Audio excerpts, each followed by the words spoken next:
You a Star Wars fan? Because you'll be amazed at number one, that a lot of women might be into the shit that you're into, but you're so worried about her judging you that you don't give it half a chance. But also some of the things that you're not into, you'll be amazed at how women would want to get into it because they want to get closer to you. A lot of times they say shit like, "Oh, I'm free on weekends," or I'm usually free on Thursdays," or whatever the hell. So if it makes sense, then I schedule a date. If she really liked you from the get-go, there would be no reward system you would have to look for to do anything for, right? Because it would automatically be there, And I like to do this in conversation sometimes. When you're speaking with somebody and you'll hear a girl say something like, "I'll never do this," or "I don't like this," or "I don't like that." And then you'll notice, you'll say, "Nah, I kind of like it. I like it when blah, blah, blah." And she's like, well, yeah, when you say it like that, I like it, And it's just kind of like, yeah, you switched up awfully fast for somebody that just really said they don't like something. And so, there's always been clues out there for fellas to understand, like, yo, if they really like you, they will change their whole political party. They're not giving her real instruction. They're not letting her know what it really is. And most dudes don't do it. Most dudes don't say what it is because they're afraid to hear no, or they're afraid to bring up sex too early and all of this and all of that. But the bottom line is this. Either, again, and somebody said it, either she's feeling you or she's not. You understand? Either she's feeling you or she's not. We got to stop all this nonsense, man. Guys are too afraid to hear no, and it's like I'd rather hear no than to waste 2, 3, 4 dates and time spent, money spent, and all this other shit just to find out that you wasn't feeling me any damn way. You see what I'm saying? But so with me, first date is cool. If you don't want to do it on the first date, no problem. You could be on your period or whatever it is. There's a lot of things that could be off on the first date, right? It doesn't matter. But second date, you gotta know what it is. For me, I like exclusive vagina to me. And that's because I don't want to catch nothing to have my later years messed up. And I like to stroke without no condom on. It feels great. No. So I like it. So you like to be hugged by the sugar walls? You like to be hugged? Yeah. I like that velvet, plush velvet. The smoothness. So, but even then, J. Roman, I hear you.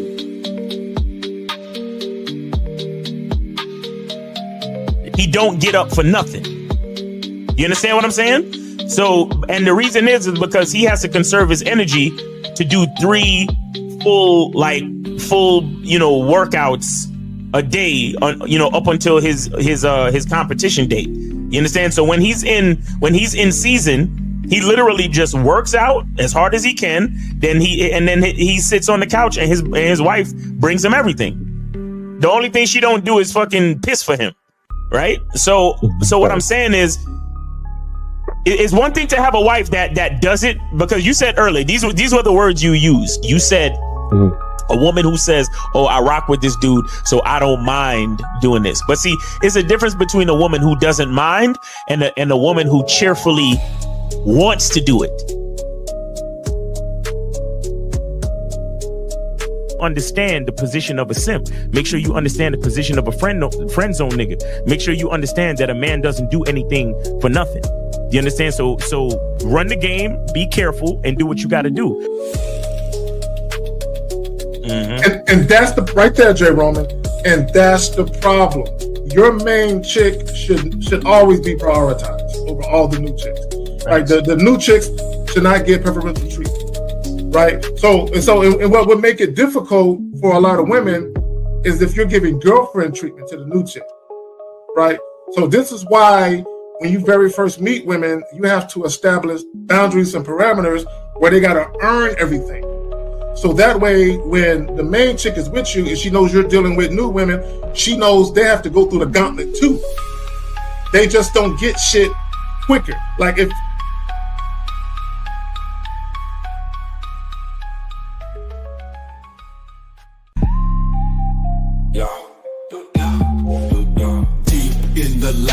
labyrinth, streets be the maze. Hosts on the mic, carry case set in the blaze. Sagging, Miles Cunham with the game so tight.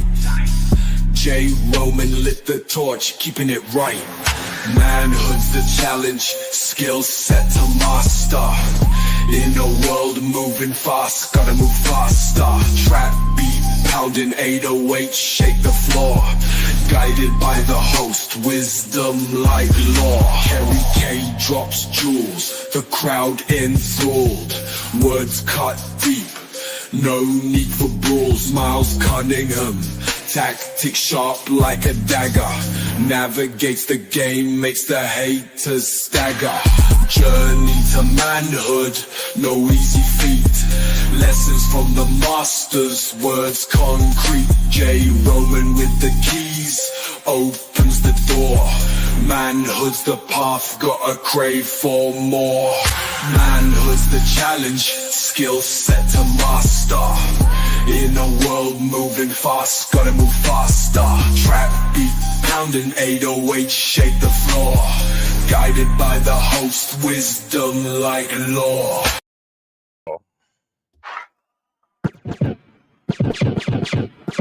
What up? What up? What up?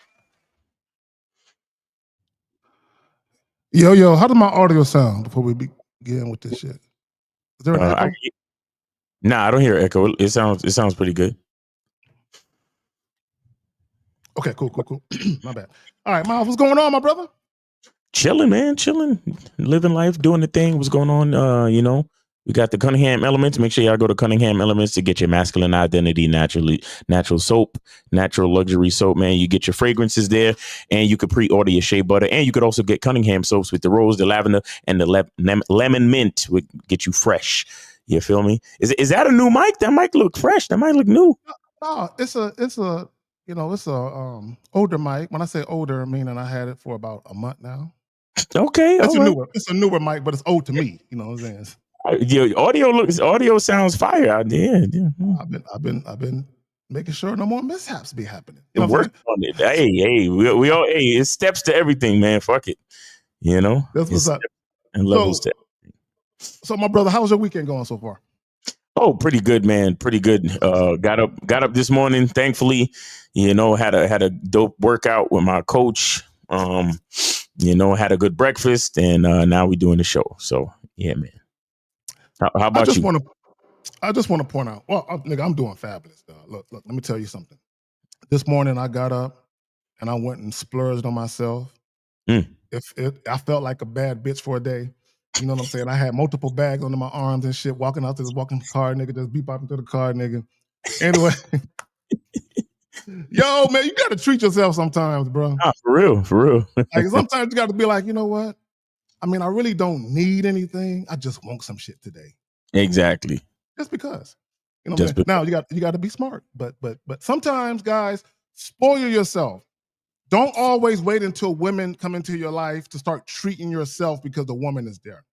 Don't do that to yourself. All right. So what are we talking about today? Women see you differently than you see yourself. Guys, there's no video clips today. It's just this ism. That's it. Right? And the reason why I want to talk about this, Miles, real quick, Danny P with the $9.99 super chat. Grateful for this game. Salute to the panel. Class in session. Let's get it. Real quick, J. Roman will not be joining us today. The homie's under the weather. So salute to him.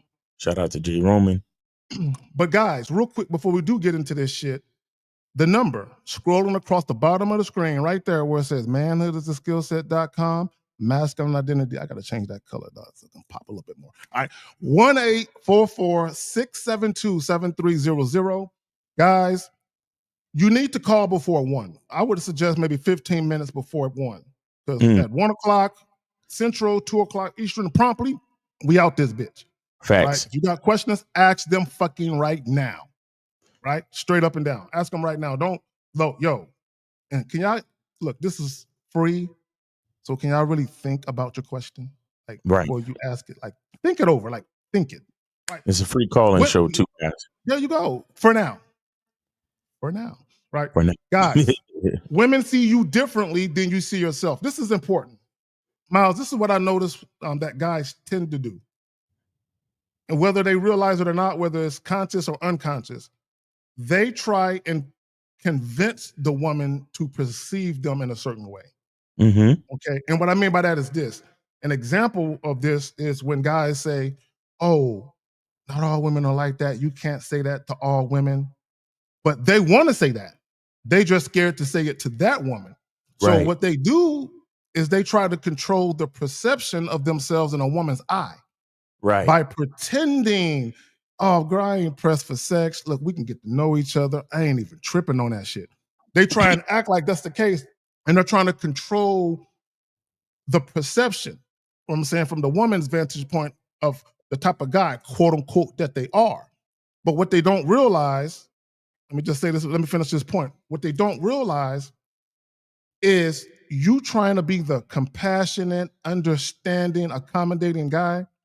Women don't view you as that. They view you as a mark. They view you as a guy who is easily controlled by sex, and you're easily enamored with their beauty. Women, because women know what you're doing. Women know you want to fuck. So the moment you do anything opposite or contrary to that, they already know what you're trying to do. Miles, you want to speak to it? Well, I'll say, women are beautiful creatures, and they can be complicated, but what makes them complicated is how they stay in the gray area. You understand? Meaning that they are like, their playground is emotions. You see what I'm saying? And so because they have a certain sensitivity to all ranges of emotions, they also have a certain they're very perceptive when it comes to how they feel and the energy that they receive from a person, especially a man. So you have to realize how specific it is, and then realize how women view you, realize the possibilities of how a woman may view you, realize that a lot of times a woman will take something small and magnify it. You understand? So for example, the average dude don't realize how much his body language might affect his presence and the power of his presence, or a lack thereof, right? So he don't realize that he's slumping his shoulders. He don't realize that he doesn't have enough bass in his voice. He don't realize that he sounds fidgety and nervous. He doesn't realize all these little cues, but the woman does. You understand? And the woman can see these things, and the woman can, like I said, they take these little cues, these little cues of, body language and just like different ways. Like if you don't know how to pause while you're speaking, you got some guys who they'll just keep talking like, hey, so what's up? How you doing? I just came over here to talk to you because it's a really nice day we're having. Where do you go for work? And where do you come from? Where's your family? They don't observe anything. They have no observation skills. Bro, they don't even let the bitch, they don't even pause and get a bitch a minute to answer the first question they ask. Facts. They just keep rambling because they're nervous and they figure any silence is awkward. So they just keep rambling. Mm-hmm. You understand? So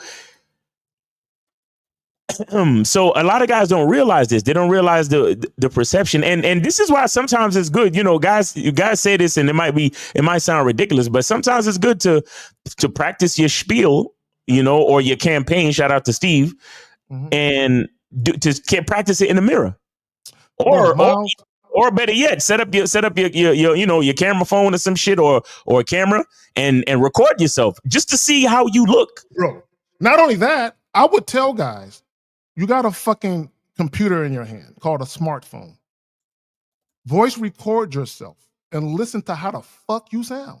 Exactly. Listen to the tone of your voice, right? Because, and you said something very important. What guys don't understand, when it's kind of like when you were in school, like maybe elementary, middle school, even high school to a degree, when you were told to get up and read a passage from the book or whatever the fuck, or your book report. Right? When you're nervous, people can tell that you're, not only can they see it, they can hear it in your voice. They can hear the shakiness. They can hear the lack of self-assuredness in your voice. They don't hear the passion, the assertion of you owning that. Yeah, I'm gonna read my shit. I want everybody to hear what the fuck I wrote. I know my shit is dope. They don't hear that type of energy coming from you. They hear that, man, I want to get through this as fast as possible. Exactly. So when they talk to women, they do the same thing. This is why they end up skipping steps. This is why for most guys, getting a woman's number is a victory because they got through their quote unquote spill and they got the number and they didn't get rejected. So now they feel good about themselves, but it's a false confidence because you never gave the woman a true chance to respond to what you really want. You know what I'm saying? Who you really are, right? So, and again, it comes back to women see you differently than you see yourself. Miles, I'll give you another example, my brother, real quick. Mark Tavius with the $9.99. Shout out to the Game Kings. I appreciate the wisdom and knowledge y'all drop. You guys help me out a lot. Let me say this real quick. Let me put that down. Hold on. God damn it, what the fuck am I doing? All right, so real quick, guys. Y'all know that the Game Kings 2, the definition of game, is still being sold, right? The game is still being told, right? But it's gonna cost you some chips, right? So you can go to Masculine Identity and get it, right? MasculineIdentity.com. Make sure y'all go there and you could get Game Kings 2. Featuring the Game King K-Zag and 20. Dropping that heavy. Yeah. Oh, I try. I mean, I do. I know a little bit of this and a little bit of that. I know a little about a little. I know a lot about a little. You know what I'm saying? Or a little about a lot. That's what I should say. And by the way, it was shot on location in New York, K-Zagin's favorite city. So he was feeling himself. So make sure you check that out. I was shopping for a shirt today. And it was a shirt and it said New York, big letters. I thought about you. I said I should buy this shit and wear this shit for the. No, let me tell y'all. I was thinking about this shit today. Let me tell y'all why I go so hard for New York. I was traumatized as a kid, right? So I used to live in England, right? And because my father was in the Air Force. And when we came back to the States, we flew in at JFK Airport. I think it's in Queens, right? Yeah, JFK, Queens. Yep. So we stayed at a hotel. Now, when we got there, it was early in the fucking day, right? I was 15 years old, brother. This nigga wouldn't let us out the hotel room. Bro, all I could do is look out the window and just see the busy streets below, nigga, and look at the skyline, nigga, pissed. You know what I'm saying? So I was traumatized, nigga. So when I got to New York, I was really excited, right? So anyway, let's go, nigga. Let's get it. Making up for lost time and shit.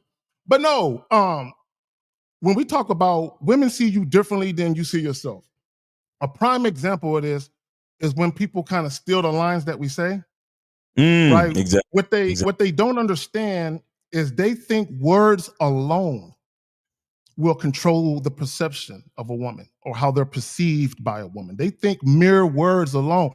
This is why they ask shit like, what can I say? Right. Because they think words alone.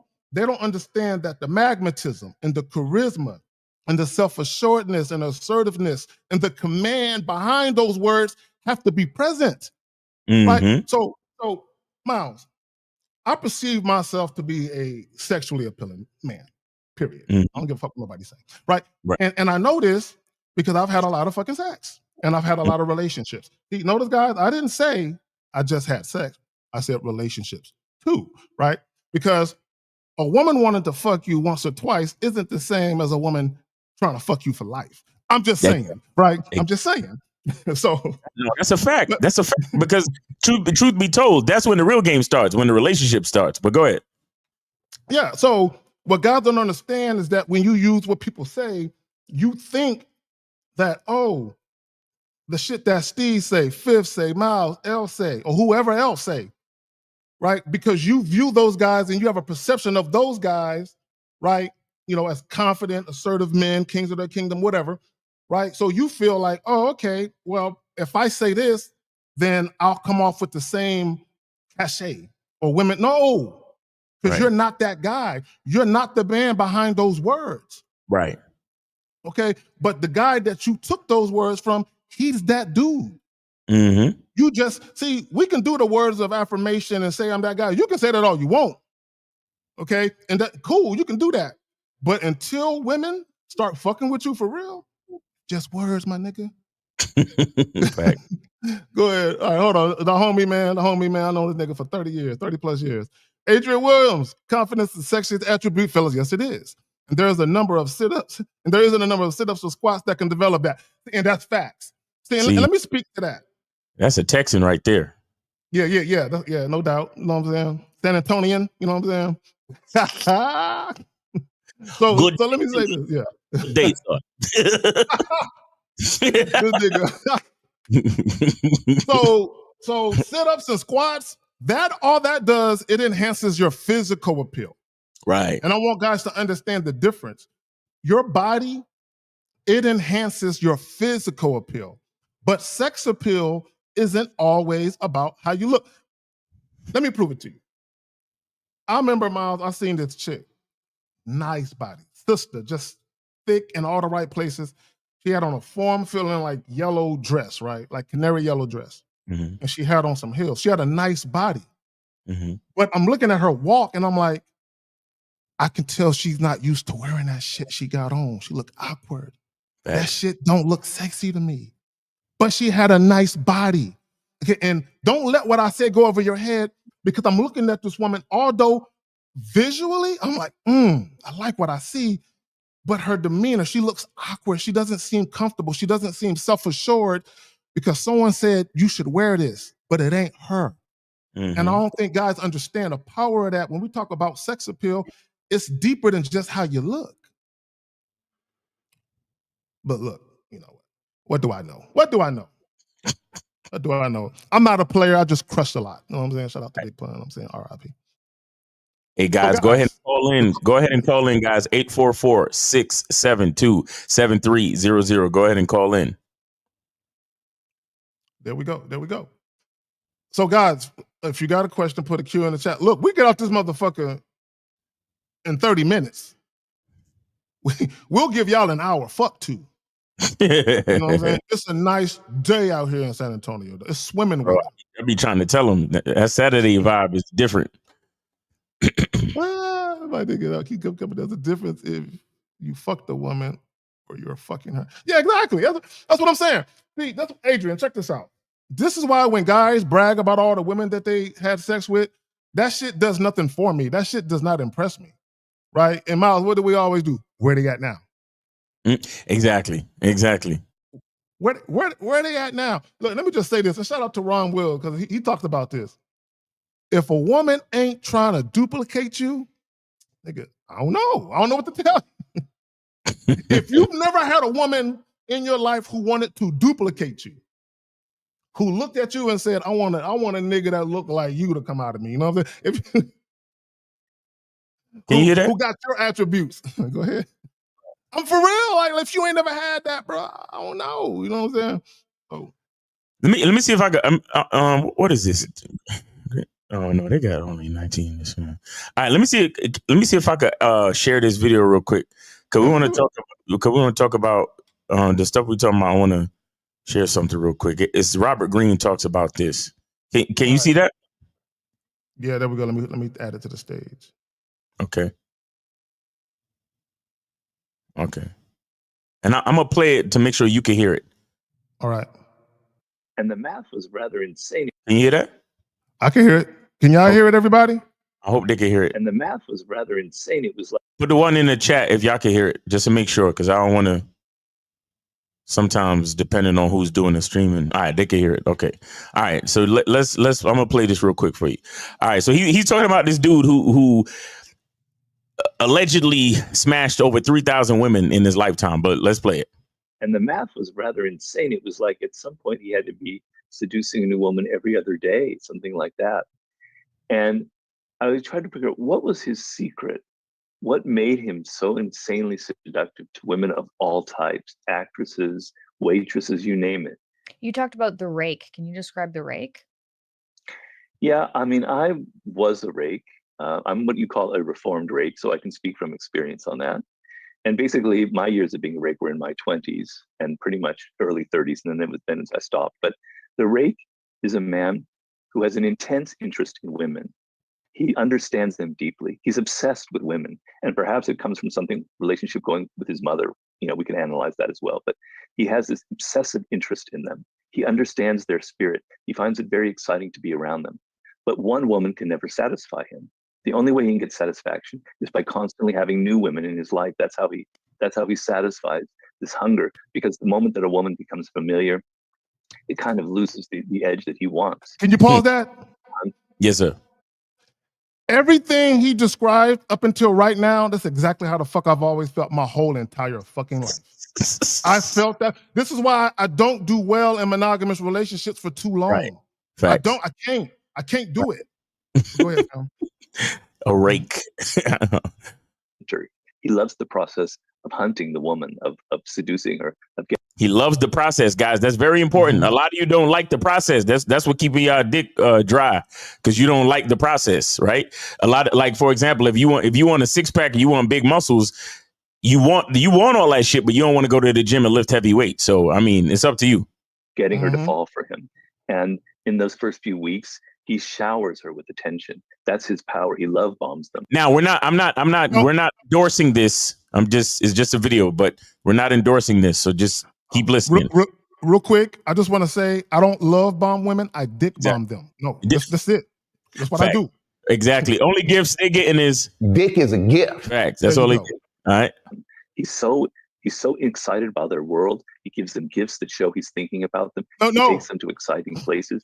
It's irresistible, right? And but the thing is, it can't last because he has to continually spread the wealth. He has to continually find new people to conquer. And in the book, I kind of profile some of the greatest rakes who ever lived. And one of them is the great classic Hollywood actor Errol Flynn. Errol Flynn was this devilishly handsome man. It didn't hurt, but he was also, in the end, people claimed that he had seduced or slept with about 3,000 women. And he died when he was 51, 52 from alcoholism. Imagine that. He slept with 3,000 women and he died when he was 52. That's crazy. When it comes to Errol Flynn, because I know who he is, I'm not gonna say I believe it or disbelieve it, but it wouldn't surprise me if it were true. Right. And so when I wrote the book, I kind of did the math on that. And the math was rather insane. It was like at some point he had to be seducing a new woman every other day, something like that. And I was trying to figure out what was his secret. What made him so insanely successful? Now, this is the part that I brought this video up for. So I didn't bring it up for the love bombing and all that other shit. This is the part that I brought it up for. just so niggas can know. Because they'd be like, oh, you played that video the other day and I was talking about love bombing. Like, come on, take it easy. So we good on the video? No, this part right here. No, this part he's about to say, sorry. This part that's about to come up is is the real reason that I brought this video into the show. Conducted to women of all types, actresses, waitresses, you name it. Of course, being Errol Flynn and having his reputation helped, but he also had a devilish edge that kind of scared a lot of women. But I read in one book that just being around, he was so comfortable with himself. He was so non-defensive. He was like an animal that was completely comfortable in his body. And it made the woman completely relax. Okay, I hope everybody caught that. He was completely comfortable in himself, and it made the women relax around him. I'm gonna play that one more time. That just being around, he was so comfortable with himself. He was so non-defensive. He was comfortable with himself. He was non-defensive. Okay, so for the reason why it's important to notice that is that. I'll give you an example. Notice how when some guys call into the show, right? And they're telling us about their situation. And we say, all right, we got it. And then they try to keep talking. They try to keep defending. They try to keep giving details when we don't ask for no context. They keep trying, oh, well, you got to understand, well, she was a certain age and I had got her pregnant. And then we lived in a certain town and the sun was up and it was Tuesday. And when people keep talking like that is because they're being defensive, because they're not comfortable with the truth about their identity. I want you to understand what they're saying about this dude that smashed over 3,000 women. He was comfortable with himself and he was non-defensive. He never felt like he had to explain himself. That's how comfortable he was in himself. So this is why we talk about a masculine identity. This is why we talk about loving yourself and having game and believing in yourself and knowing that you're that guy. Scared a lot of women. But I read in one book that just being around, he was so comfortable with himself. He was so non-defensive. He was like an animal that was completely comfortable in his body. And another part that's important, he was like an animal that was completely comfortable in his body. The reason why it's important for you to understand the whole point of him saying that he was an animal, you got to understand that you as a man, a woman has to understand that you have the ability to bring harm and devastation, but you choose not to. You choose to be comfortable and calm and cool. Every woman wants a man that has the ability to defend and annihilate any opposition, but who chooses not to. So she knows you could fly off the handle. She know you could punch a nigga in the face. She know you could, you know what I'm saying? She know that you could fuck the shit out of her. She know that you could choke her. She know that you could bring her this close within the inches of her life. She knows this, but it's the control that you have over it. The comfortable control, the discipline. Exactly. Let me finish this shit. No, go ahead. No, I just want to say, when we talk about comfortable in your own skin, see, guys think having a mouthpiece is about saying some fly shit. No, having a mouthpiece is about saying your shit. Exactly. You know what I'm saying? The shit. So I'll give you a prime example. And I talked about this a couple times, right? You know, probably about, I don't know, a year and a half, 2 years ago, I was at a little strip spot, right? And I'm not a strip club nigga, but I was at a strip spot. Fuck it, right? And you know, when I go, you know, with the fellas and all that, I sit at the bar. I don't sit at the little pole and all that. I sit at the bar just, you know, doing my thing, right? This is when I was drinking. I don't drink anymore, right? But my point is this. So I'm sitting there, Miles, and I see this thick Latina joint just prancing around, right? And I'm like, that's my joint right there, right? So yeah, you know, prancing while shit is bouncing, right? So as she walking by, I'm just looking at her, and as soon as she look up, I do this, and she come over, right? And I don't want to make it a long, convoluted story, but at some point when she sits down, she asked me to buy her a drink.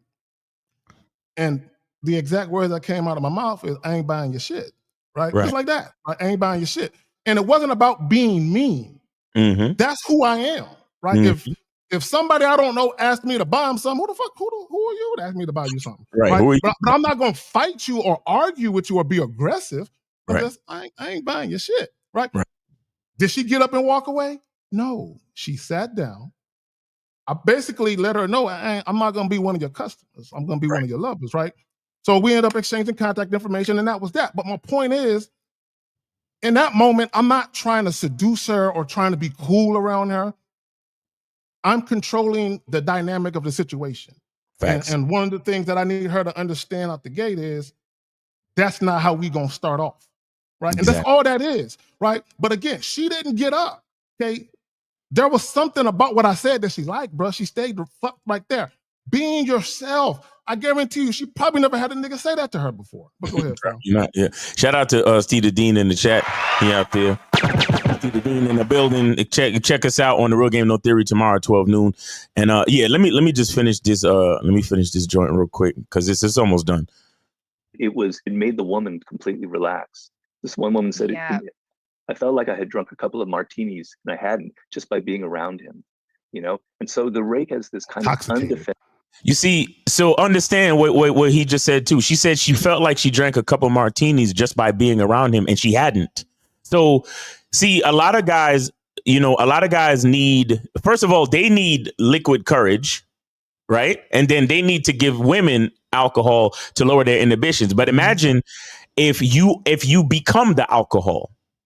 Yep. You understand? This is the type of game that we always be trying to show y'all. Like, instead of a bitch making you know, treating you as if you're a second option, you have to become the first option, right? Instead of bringing a bitch flowers, you have to become the flowers, right? Instead of and what do I mean by that?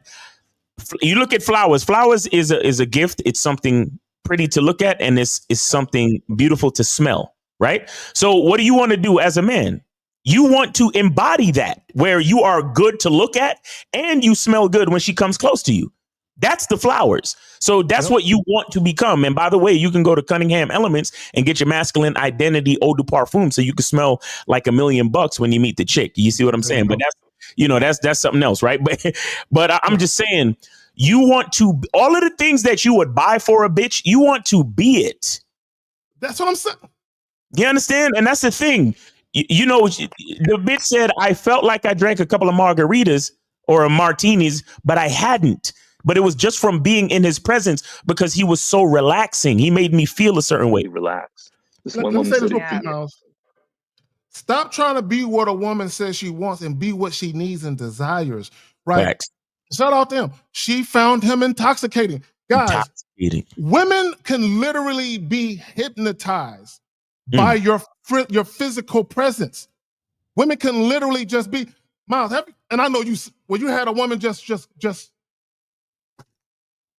look at you in amazement. Just like with dreamy eyes. Facts. You're like, look at this bitch. All right, but go ahead, fam. Like, I've been on a couple of days like that. Relax. This one woman said, I felt like I had drunk a couple of martinis and I hadn't, just by being around him, you know? And so the rake has this kind of undefensive quality. He's like this natural animal that exudes this energy, kind of like how the siren is.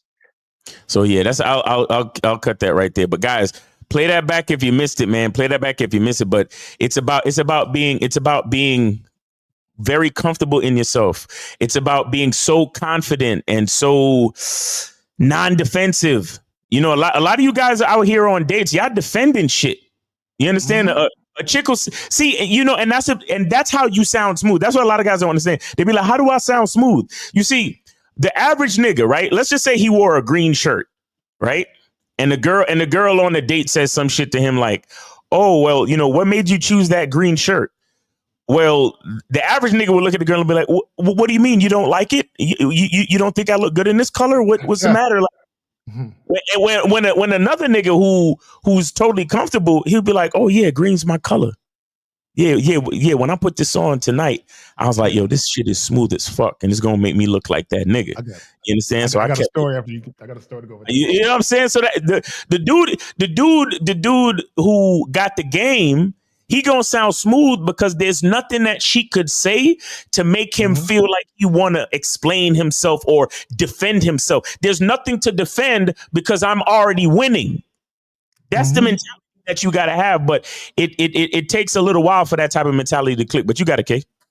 No, I remember one time, dog, I met this chick, and when I introduced myself, of course, I said, you know, my name is Carrie. She was like, Carrie? She was like, do you have like a middle name or something or a nickname? I said, yo, my mother named me Carrie, so that's the name you're going to refer to me as.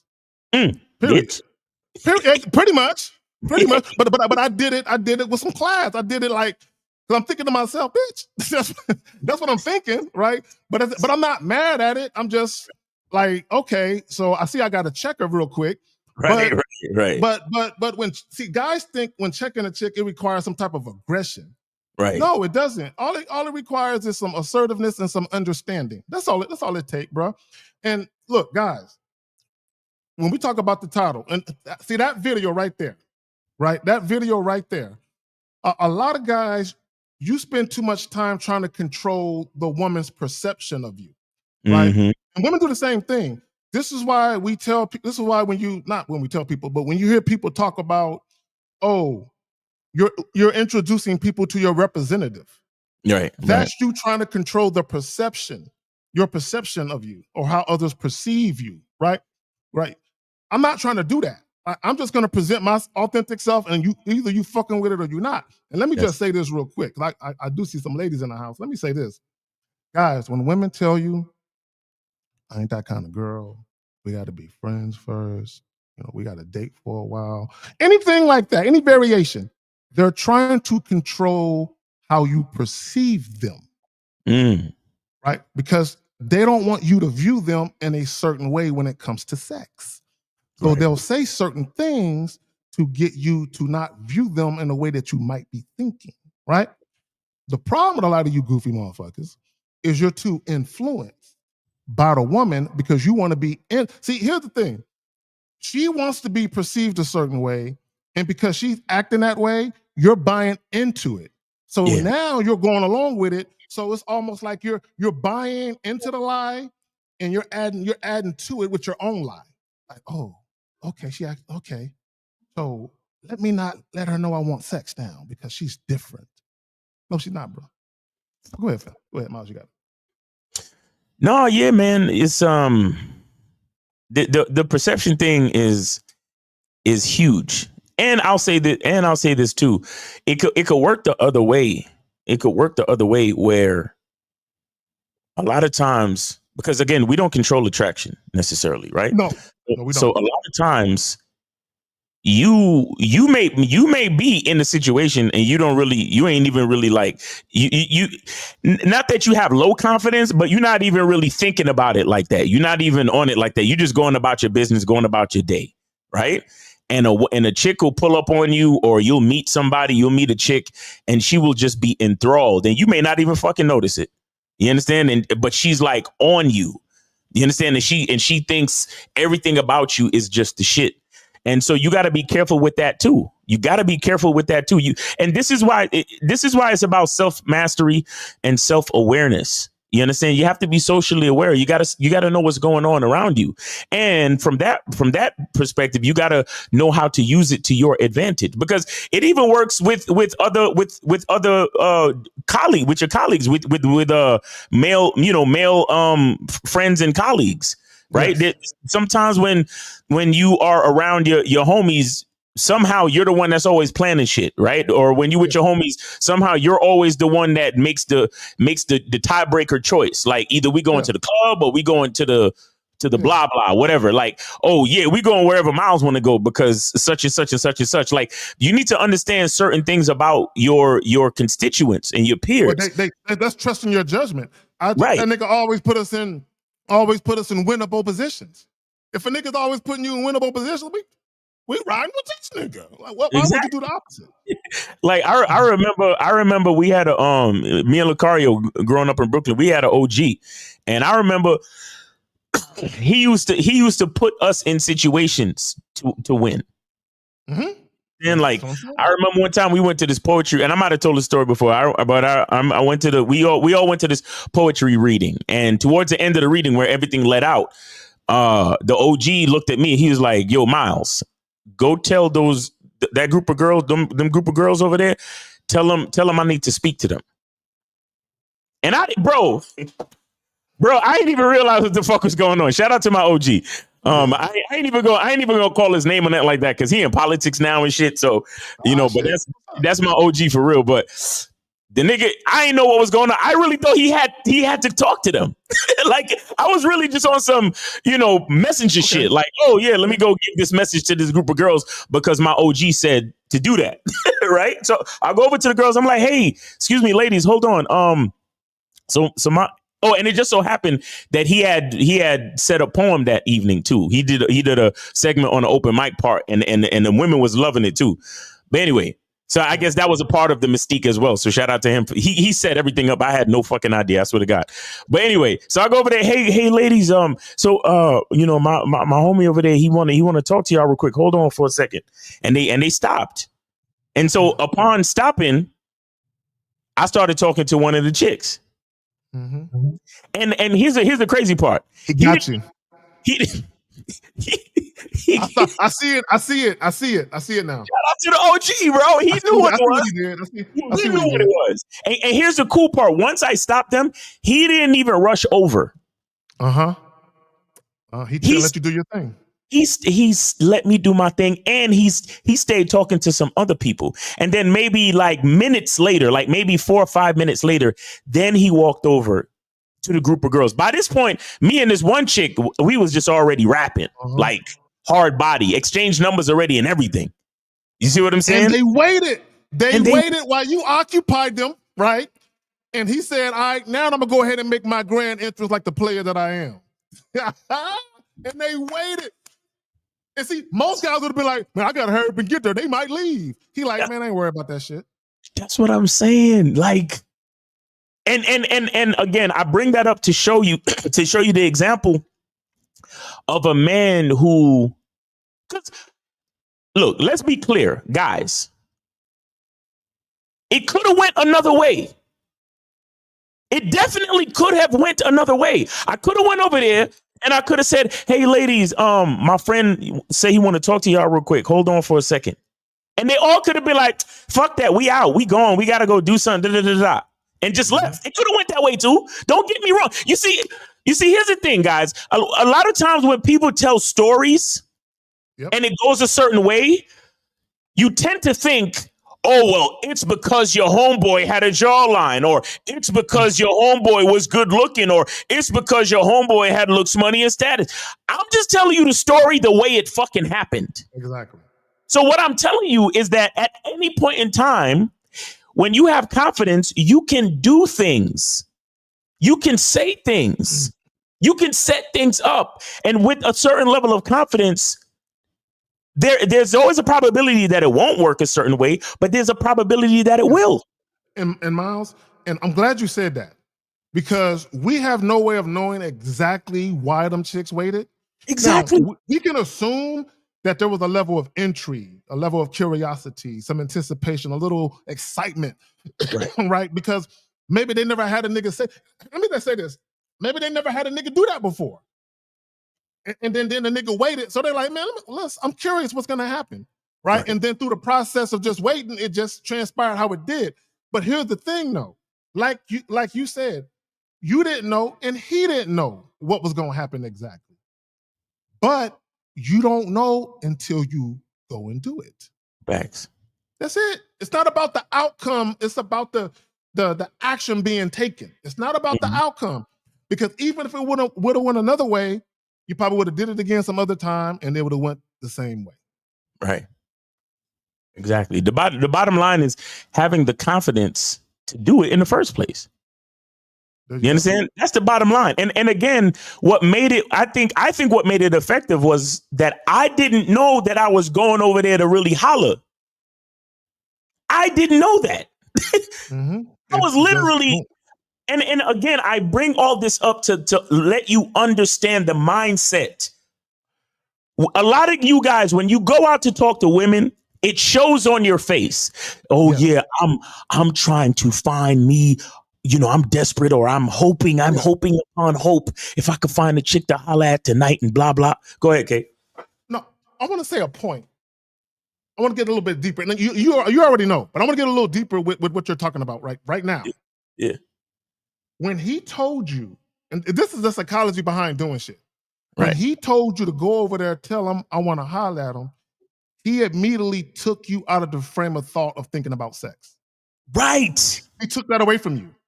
So when you went over there, you were able to have a fluid conversation because you wasn't thinking about fucking. Regular shit. I swear to God. Regular shit. It was because thinking back, I totally understand it now. But when it happened, I was literally just a messenger boy and I didn't consider nothing. Yes. I didn't consider shit. I just, hey, ladies, my man over there, he said he want to talk to y'all real quick. Just hold up for a second. I want guys to play that shit back. When Miles was talking about his OG the whole time, because that right there that's the key, is being able to approach women that you are visually and sexually attracted to and just have a regular conversation. Just have a regular conversation. That's it. I'm telling you. But not a friendly, platonic. No. No. That's not what we mean. But go ahead, brother. No, and bro, some of my best experiences, most of my best experiences as far as approaching and meeting women has been when I'm not even in that mindset. That's what I'm saying. Bro, I remember not too long ago, I was at the movie theater. And you know, some of these movies, I went to a movie theater that had a bar. You know, some of these movie theaters have a bar. You understand? So I went to go get a drink or whatever. And the chick pulled up next to me at the bar while I was waiting for homie to finish mixing or whatever. And I was just like, I swear, I ain't even really see her until I turned to look at her. Mm-hmm. But I was like, oh, so what you here to see? You understand what I'm saying? Like, just regular shit. At a movie theater. What are you here to see? And then she's like, oh yeah, I'm here to see this. And I was like, oh, cool. Oh, all right, cool. You know, have you seen that? You know, I know a lot of people that's seen it a couple of times already. Is this your first time seeing it? Oh yeah, I've seen it. And then she's asking me, so you know, what kind of drink are you getting? And you see, back to bullshit. And then she said something that opened it up, and I was like, she said, I said, do you have good seats? And she was like, well, you probably think you better than me because I'm in my seat is in this row or whatever. And I said, you know what? Actually, I am. I don't even think I'm better than you. I am better than you because my seats are here. You see what I'm saying? And we just both started laughing and joking. And see what I'm saying, Miles? The average like, nigga wouldn't have said that. The average nigga would have been like, "Oh, of course not. I'm not better than you. Why would I think that?" And I'm like, he "No, would have tried to elevate her. No, of exactly." course not. No. I was like, you know what? You're right. I am better than you. I was like, I am better. I love it. I love it. That's some real nigga shit. You see what I'm saying? But again, the mindset wasn't, yo, I'm hoping and praying for something to bring back to the like. Come on, it ain't even about that. 205, you're on live with the Manhood is a Skill Set show. You got your host K Zag and we got Miles. Name, age, city. How can we help you? Yo, what's up, fellas? It's Stefan from Birmingham, 31. How are y'all? Chilling, man. Chilling. Good to hear from you. How you doing? Hey, what's good, man? This is Holiness in the chat, but shout out to both of y'all. So, just a quick question to what you were talking about, Miles. Yeah. Let me ask you this. So, if you're in that moment, wouldn't the woman be able to tell, like, if I'm attracted to a woman that I'm making regular conversation with, wouldn't she be able to feel the energy that I'm buying? Like, I'm talking about regular stuff, but my intentions are really to get with her? Or how do you prevent yourself from giving her that energy if that's what my real intentions are, but I'm being in the moment by discussing kind of where we are? That is a loaded question. I can break it down, but why would you conceal that? What I mean by that is, if she thinks that, let her think it. No, what I'm saying is, in there being like if she feels that way, wouldn't she? Hold on, real quick. Hold on, real quick. Do you know what sexual tension is? Do you know what sexual tension is? Yeah. No, I'm gonna break down. I'm gonna break down. Listen, I'm gonna break it down to you. Sexual tension is unspoken. It's an unfulfilled physical act. So what it means is, when you have a man and a woman in each other's physical presence and they start talking, even though neither one of them are saying anything sexual, they both know it's in the air. Like, she knows you want to fuck her and you know she wants to fuck you, but nobody's acting on it, but it's already there. So you're just chilling, just talking regular because you already know it's there. But go ahead. Oh, okay. So to that point, and I'm not hollering at coworkers or nothing, but one time I got accused of flirting. Never complimented her, never did anything like that. Is the mere fact of holding conversation with, or elongated conversation with the opposite sex, does that come across as building sexual tension? Or no. Guys, real quick. Sexual tension. No. Hold on. Holiness. I can't call you that. I got H. I'm gonna call you H. Nigga. Yeah. Hold on, bro. No, hold on, real quick, bro. You can't predict. You can't plan or predict sexual tension. It doesn't work that way, right? So just because you want to fuck a chick, that doesn't mean that when you walk over there and start talking, she's instantly gonna feel your energy like that, right? And the reason why I say that is because most guys, they have no sexual disposition in their demeanor at all, right? They don't have no sexual flirtatiousness to their conversation at all. So how a woman gonna pick up on it? Go ahead, Miles. Go ahead, fam. My bad. Well, here's the thing I want to tell you about, caller. Now, did you get a chance to see the video that we played earlier with Robert Greene? Yeah, I've been watching the whole time. Okay, great. So, what the thing is again, being comfortable, being confident. The problem, non-defensive. Right. The problem with the average guy is that when he is approaching a woman, he is low key and maybe subconsciously ashamed of the fact that he wants to fuck her. That's true. Wait. And even if he's not ashamed, internally, he's ashamed at what her perception might be towards the fact that he wants to fuck her. You understand that? Or Yes, to sir. take it a step further, he might be ashamed about what society at large thinks about the fact that he wants to fuck her. Do you get what I'm saying? Right.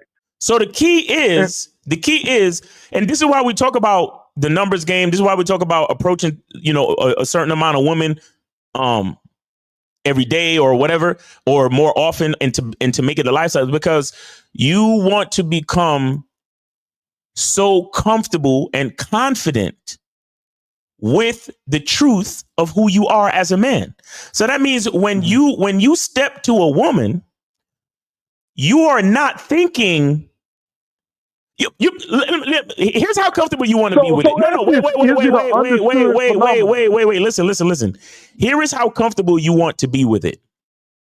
Mm-hmm. That even you yourself forget that you trying to fuck. Okay. Do you understand what I'm saying to you? Yeah, I do. That's exactly what I was finna ask. Like, is it almost like it's understood that this is what I want automatically, so I don't even have to. So I don't have to verbalize, "Hey, I want to fuck you." I'll put it another way. I'll put it another way. The woman or the women you are interacting with in those moments, they should know and feel beyond a shadow of a doubt. I know this nigga want to fuck me. I know he's attracted to me. I know I make his dick hard. I know I do. I know he's feeling me, but he's not goofy about it.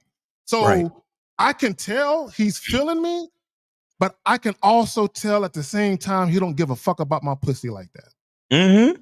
Does that make sense? It's like a balance where you're emanating the same energy simultaneously. You know what I'm saying? Where she understands, I'm definitely interested, but bitch, I ain't impressed. I ain't sweating you like that. Look, I'll give you an example, caller. I'll give you an example. Not too long ago, I was in the supermarket, right? And I saw this. Right. I saw this very top heavy something walking through the wine section, right? So I pulled up next to her, and I was like, "Hey, what kind of wine you looking for?" And she was like, "Oh, well," she was like, "I'm not really sure." And then I said to her, "Are you looking for something sweet?" That's right, or bitter. Right? No. And look, listen. Let me brag. This is not me trying to brag. Let me finish the story. So she looks at me and says, "You know what? I'm good. I think I'll find it. I think I'll find it by myself." And I said, "All right, cool. You have a good day." Now, was that a rejection or what? I didn't even let it get that far because I'm just having a regular conversation. If you think you could find the wine that you want on your own, then so be it. Fine. I came over here to help you find some sweet wine. But if that's not your pleasure, then I'm good for the rest of the day. You have a nice day and we out.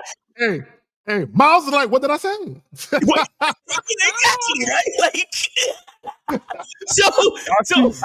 see what you're saying. You're saying like, in her mind, the mere approach of you, she automatically she knew what that nigga meant. Like you said, you hadn't even got to that point. She knew what that nigga meant. You haven't. I know what that nigga meant. She knew, but see, the way he put it, nobody can accuse him of nothing. I just said, "You looking for something sweet?" You looking for? I was gonna get to something bitter, but she didn't let me get to that. I got a white wine for you right here. Yo, because if you're looking for something sweet, I know exactly where to take you. Like, I know exactly what you need.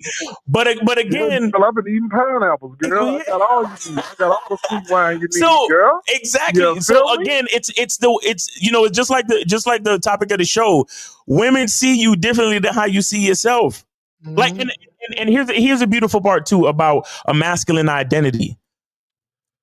Sex is a part of the masculine identity because remember, no matter what none of these niggas across the street say, we are the gatekeepers to sex because unless the dick gets hard, there is no sex happening.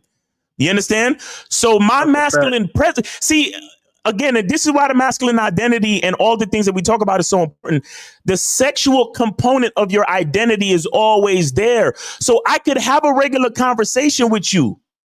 I can have a regular conversation with you. And it could either lead to sex or it doesn't have to lead to sex. But because my masculine, and with my masculine presence, sex is included. Just like batteries are included, sex is included. That's right. Yes. And a bitch in her right mind knows it. So if she is down, she will respond correctly. I gave her a clear fucking. Hey, what kind of wine are you looking You gave for? her a clear pathway, right? Yes. What kind of wine are you looking for? Oh, I'm not sure. Are you looking for something sweet? And, Well, and Miles, I think I'll she find took it. it as you intended. She took it as you intended. That's what I'm saying. Real quick, and I want to speak to that. I want guys to understand something. When you meet women for the first time, all you're trying to do is convey a message. That's it. What she does with that message is up to her. You can't worry about it. Miles did his job. He conveyed it. When she said, "I think I find it," That's why I knew that was a sexual. Hold on, listen, brother. Listen, stop talking. Don't talk. Don't do that. Don't do that. Listen. Yeah, listen, bro. When Miles said what he said, she took it as a sexual innuendo. That's exactly how she took it.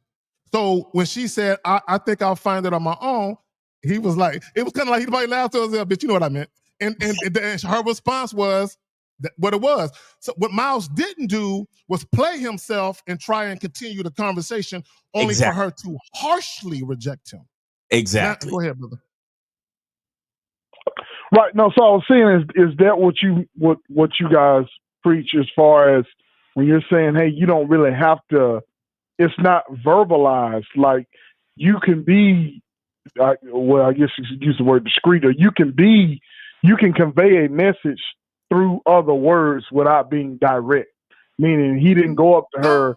Oh, no, I don't. Stop right there. I'm not gonna let you. Nope. I preach being direct. Miles wasn't being indirect.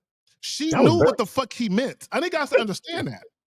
She knew what he meant. He conveyed him. That's shout out to his masculine identity. He was being himself in that moment, and he understands. See, guys, real quick, I want guys to understand. When you understand, and Miles, you alluded to it earlier, when you understand that your sexuality, who you are sexually, is tied to your masculine identity, you wear that shit on your sleeve. You know what I'm saying? Like, so anytime you interact with women, it's there. So what Miles said, what he said, the sexual component of who he was came out. You don't gotta be X-rated. You don't gotta say no raunchy shit to a bitch to get your point. He got his point across. Exactly. Her response was exactly what he needed to know. She ain't fucking with it. She don't want no sweet wine. Let me go to a chick that wants some sweet wine. That's all he's doing. I'm offering some sweet wine to these bitches today. That's it. So verbal, being verbally direct is not the same as being direct. So what I'm referring to is like an innuendo. To me, the whole "would you like sweet wine?" that's an innuendo. And I'm not trying to intellectualize. I'm just trying to understand it.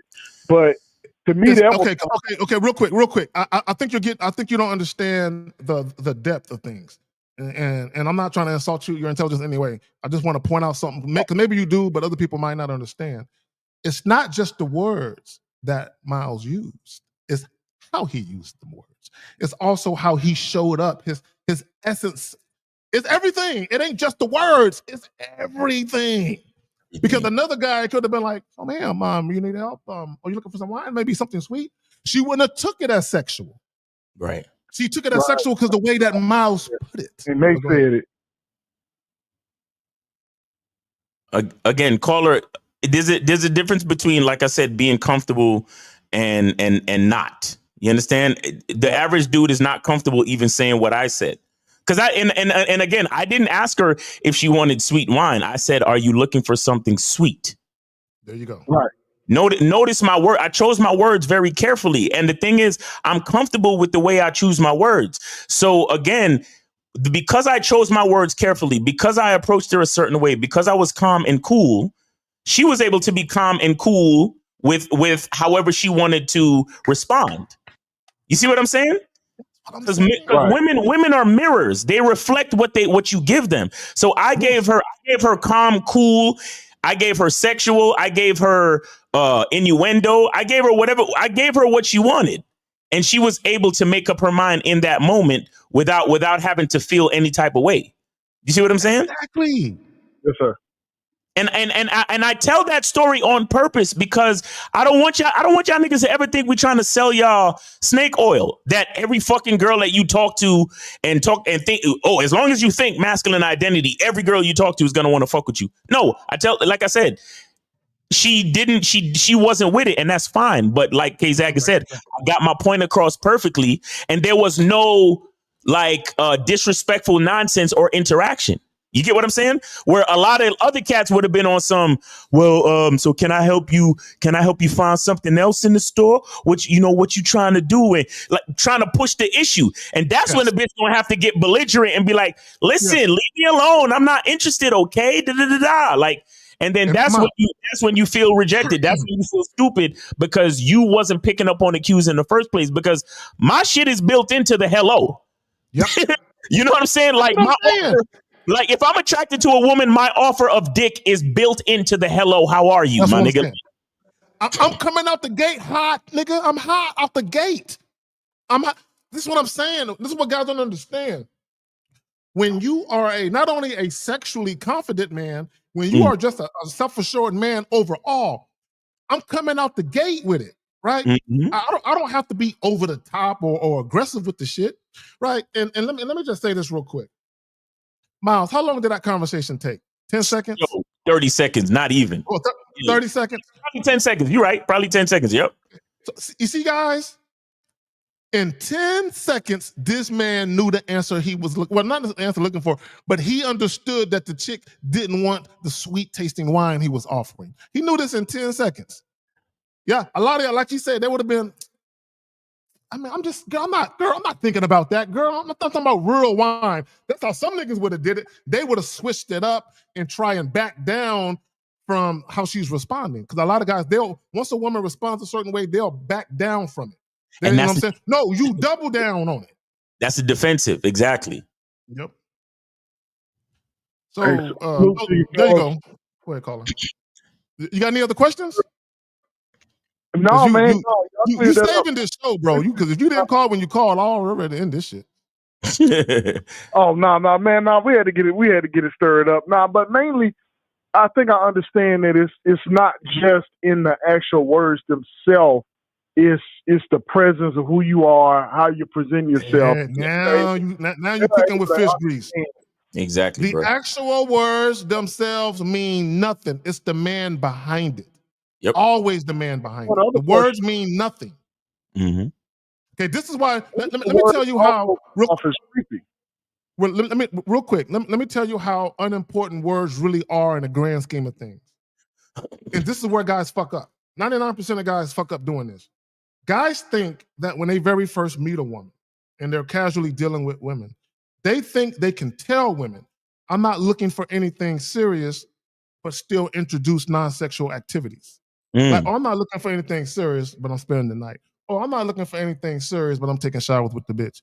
I'm not looking for anything serious, but I'm doing Netflix and chilling, right? Sometimes without the sexual feeling, right? And guys are doing all of this extra shit, and while telling women, I'm not looking for anything serious, and then guys are confused. Man, I already told her I'm not looking for anything serious. Nigga, she ain't listening to you. She's following your actions. Right.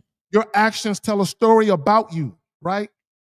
And they tell women how far they can get with you or how far they think they can get with you. Your actions, your words mean nothing. When we talk about being consistent, that's what we mean about consistency. Your words should match your actions and vice versa. And for most men, it doesn't. And that's why you have trouble with females all the time. So, Caller, you say you had a question? You had another question? Yeah, that's what I was getting at. So sometimes if you are direct with your words, like, hey, girl, I want to fuck the shit out of you, that can come across as creepy.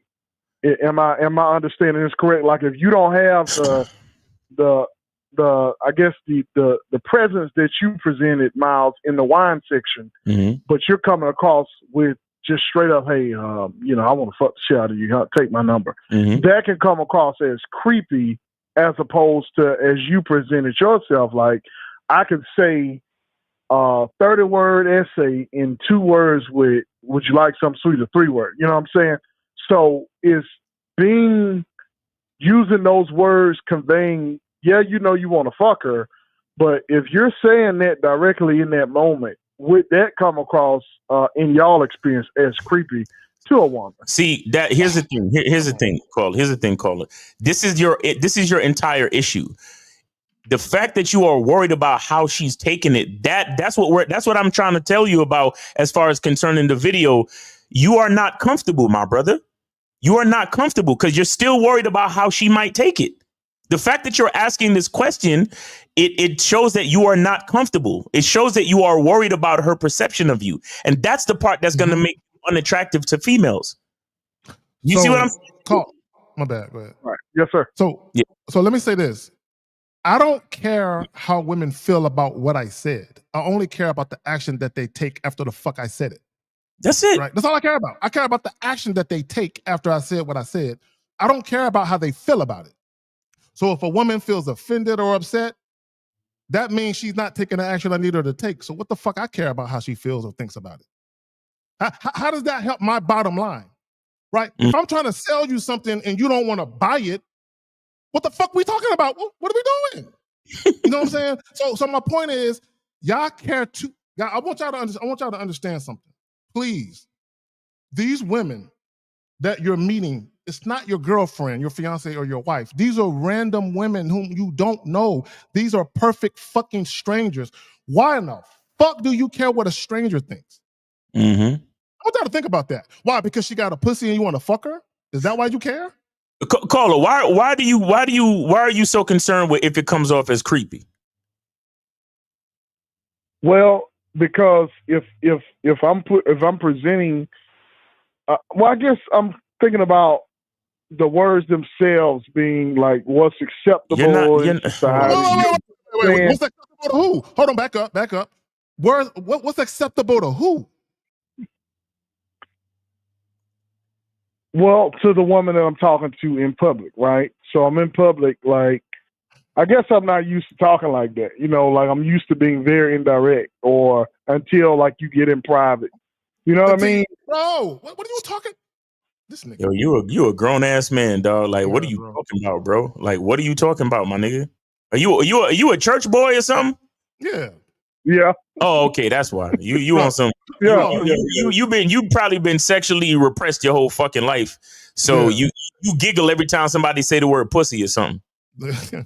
Nah, that's not correct. You're supposed to say vagina. That's the correct word. Don't use words like vajayjay. Don't do that. That might not be or her hole. No, don't do that. Anyway, let me stop. Caller, how do you think one night stands happen? Do you know people are always talking sexual to each other all the time? Or at least it's strongly implied every day of the week. Caller, if you go to a bar, go to any bar on any day of the week, especially if it's doing numbers. I guarantee you at least 2 people in that bar who just met are fucking that night. I promise you. Mm-hmm. At least 2 people, if not more, in that bar are who they just met for the first time that night and they fucking that night. People fucking when they first meet is very common. It's not rare. It might be rare for you. It might be uncommon for you, but it's not rare and uncommon. Right. It's an everyday thing out this motherfucker. Right. No, I'm not denying that actually happens. I'm not denying that it happens. It's just what I'm saying it don't happen to you though. That's what I'm saying. Now, what you're saying is what, caller? Yeah. So what I'm saying is like coming up to a woman and saying that, like, I get it, I'm with it, I'm for it. But coming up to a woman and saying that to me would, like you said, it would make me uncomfortable. Exactly. So that's why you can't say it. You can't say it. Yeah, man. It's well, but you can learn it. I can learn it. No, you can't. But see, caller, this is what y'all think. Y'all think y'all can learn words. You got to learn yourself. Caller, you know what you would be better off saying? You would be better off saying, hey, girl, you know, in the Bible, they says man and woman need to become one flesh. You understand? Men and women need to become. That's the type of shit you need to say. Don't fucking say nothing about fucking. Say that men and women need to become one flesh. That's what I read in the Bible. That's what you need to. There you go. And speaking of that, Miles, let me just say this, caller. Let me say this. Caller. What the fuck do you mean come across? Who are you talking about? What are you talking about? Come across. What are you talking about? No, you just said become one flesh. Yeah. That's referring to marriage. Okay. No, but you said that it comes across as what? As marriage, the same word. That's what I said. Okay, so this is what I'm trying to explain to you, my bro. You take everyone else's perception of your words more seriously than you do your own. That's why you would never be able to attract a woman with your words, because you don't care about what you think about your words. You care about what everybody else thinks about your fucking words. That's what makes you unattractive. Nothing else. And let me say this real quick to second what Miles is saying. Y'all need to start acting like your physical presence is important. Mm-hmm. Okay, you need to act like your words mean something. And the reason why your words mean something is because of the type of man that's saying those words and how serious you are about those words that you're saying. You know what I'm saying? A lot of you guys, y'all approach women like y'all are second-class citizens. Right. Like I'm serious. Y'all approach women like y'all are second-class citizens. And like, you know what, ma'am, I don't want to offend you. I don't want to upset you. I'm just gonna, what do I gotta do so you're extremely comfortable? Like, that's how y'all act around women. Right. Like they're porcelain dolls and shit. Let me just say this, and I want y'all to understand something. A lot of you guys who are listening right now, and I'm not making fun of anybody. I'm trying to make a point with what I'm about to say. Mm-hmm. A lot of you guys right now who are listening are late bloomers in a sense. You didn't start having sex until you were in your 20s. Some of y'all probably mid-20s or even later. And I'm not making fun of nobody. I'm trying to make a point. Let me go back to women. So imagine if you are a 27-year-old guy and you just started really having sex and dating at the age of 23, 4 years. You dealing with a woman who's your same age, but she's been getting hollered at since she was in fucking middle school. Mm-hmm. She has a 10-year head start on you. Facts. Guys, I need you to understand, a lot of you guys, women have a 5 to 10-year head start on you. You can't fool these bitches. That's a fact. They see you niggas coming. Women will play dumb on purpose. Now, there are some women who are kind of, their IQ level is really low. But for a lot of women, they're not dumb. They see you coming, and all they're doing is playing a role, because when you approach them with all of that, I got to treat her with kid gloves. She was like, oh, I see how he views sex. Let me give him what he came for. He thinks I'm a certain way. I don't want to upset his ideal or illusion of me. Let me play into and lean into that shit for him. And then you get mad at the woman. You set yourself up to be played because of how you came at her. Go ahead, caller. No, man, I'm soaking up what you're saying, man. It's a lot to learn, a lot to unlearn, a lot of behaviors to adjust. Man, but, the Bible is a lot to learn, but you learn that shit. So, well, it was kind of beat over my head, Miles. You know how it is down here in the South, man. So, where you from? Alabama, Mississippi? Where you from? When I tell you my whole life, it was man, listen, it was the one woman thing. When I was younger, man, I didn't care. But then as I got older, then you're in high school, you have several girlfriends, kissing, having sex in the car, all that stuff. Done it. But then when you get older, and I started taking the advice of my dad. He's a minister, serious. So I'm having to literally. I'm not letting somebody else tell me what to do with my dick, bro. There is no advice. Nope. That's advice I can't take. Let him finish. Let him finish. Hold on. Very serious. Wait, so you say your dad would say what? So he'd be like, man, you just need one woman, but then he'll have bitches on the side.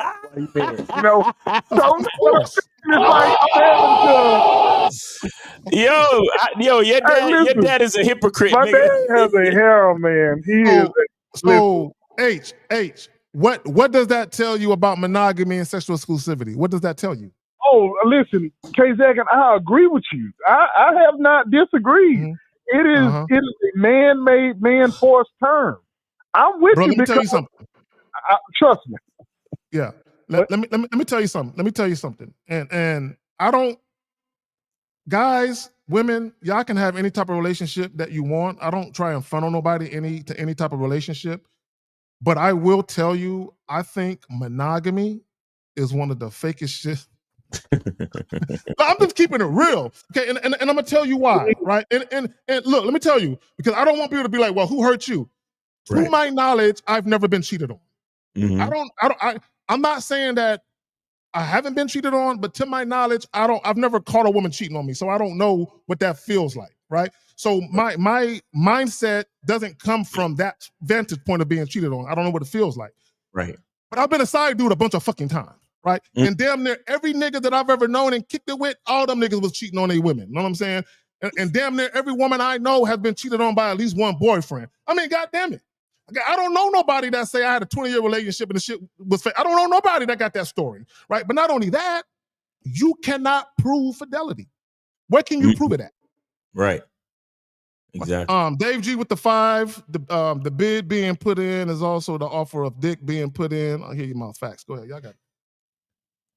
No, but to your point, KZ, you're 100% right. It's been plenty of times where I'll be, I'm going to just shoot it straight. I'll be balls deep and I got to think about a bitch I just met. I'm just keeping it 100 with you to finish, you know, like if I was in a relationship. So if my mind, I'm being transparent. Like I'll be thinking about women do it too. You don't think women think about other niggas' dicks when they fucking some niggas? You don't think they do it too?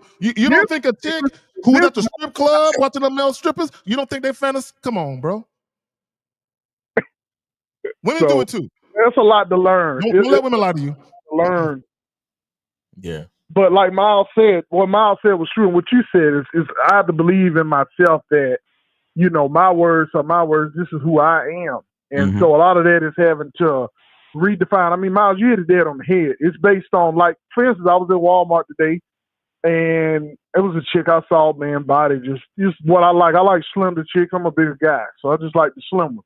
And so I saw a slim one, you know, R. Lennox looking chick. I was like, oh shit. Well, we was a bunch of people around. Me, I'm so worried about how other people would perceive me hollering at her in the middle of Walmart that I didn't say anything. Exactly. And so what you said was 100% correct. I want to make, not that you doubted what you were saying. I'm just letting you know that, no, you're absolutely right. Yeah. That I was so concerned with how I'm being perceived by others who have been a girl. Right. I missed out. I really rejected myself. She didn't reject me. I rejected myself. Right. And but caller, real quick. Oh, my bad. Go ahead. Finish what you were saying. No. I'm listening. Okay, real quick. Let me just read this joint. How you see yourself is what truly matters. It doesn't matter what she thinks. Facts. She will make the conscious decision to either see you the way you see yourself or she doesn't. Either way, be you. And this is facts. Guys, when we talk about being compatible, all that means is how you see yourself is how the woman see. Now, I got to be careful because if you see yourself as a weak motherfucker, then that's not a good thing. But if you see yourself as a sexually appealing, assertive, dominant man, you consider yourself that guy. Not every woman is going to view you like that. But the women that do view you like that, those are going to be the women that make things easier for you. Those are going to be the women that fall in line with how you're trying to move more often than not, exceptions aside. And I want to say this real quick. I want guys to understand something. Not everybody is built to be direct with women. No matter how much we talk about it, some of y'all going to go to your grave just some scary motherfuckers. Right. Ain't never going to stop being scary. Right. It is what it is. It is what it is, bro. Like, guys are just scary. And my thing is, women love sex. Just understand that. And guys, I'm not telling you to be a player because some of y'all can't do that. Some of y'all don't have the ruthlessness in your heart to be you got to be a ruthless nigga to be a player. You don't got to be mean, but you got to be ruthless. But y'all got it. You do. I wanted to ask this though. So I guess, well, I wanted to point this out. In my entire life, right, I probably had maybe about 4 different women that made it very easy. Well, I'm talking about we fucked on the first night. Well, you know me, I'll go chop it up with a friend, so-called, and I'll tell man, we fucked last night, man. It's like I ain't have to do nothing. My upbringing, that was considered a hoe. So when I tell you I'm having to relearn Everything is like, wait a minute. You saying a woman not giving you bullshit, not making life difficult is a bad thing? That's what I've been taught, like, or watched my entire life. Like, I watch people judge women, and so then I started judging them. Like, oh damn, she giving me. It's learned behavior. It's learned behavior. Judging women is learned behavior. Yep. It is, man. I'm telling you, that's why. So that's why when you were saying, when we were talking about how I couldn't say that because my whole life, you know, and I went to college, so I understand the roots of religion and all that now. But I'm saying it's hard to unlearn what you've been, you know, in bed with for 18 years. But now that I came across y'all within the last year, it's like an awakening. Seriously. Call it here's the truth. And both men and women need to realize this. If you have a healthy sexual appetite or a healthy sex drive, right? Whether you are a man or a woman, you're going to be attracted to individuals of the opposite sex who are also very sexual. A woman wants a sexual man. Mm-hmm. A man wants a sexual woman. But you try to deny this. So peep game. You heard of the Madonna whore complex, right? Never. Tell me. Okay, so that's what your father is living at, right?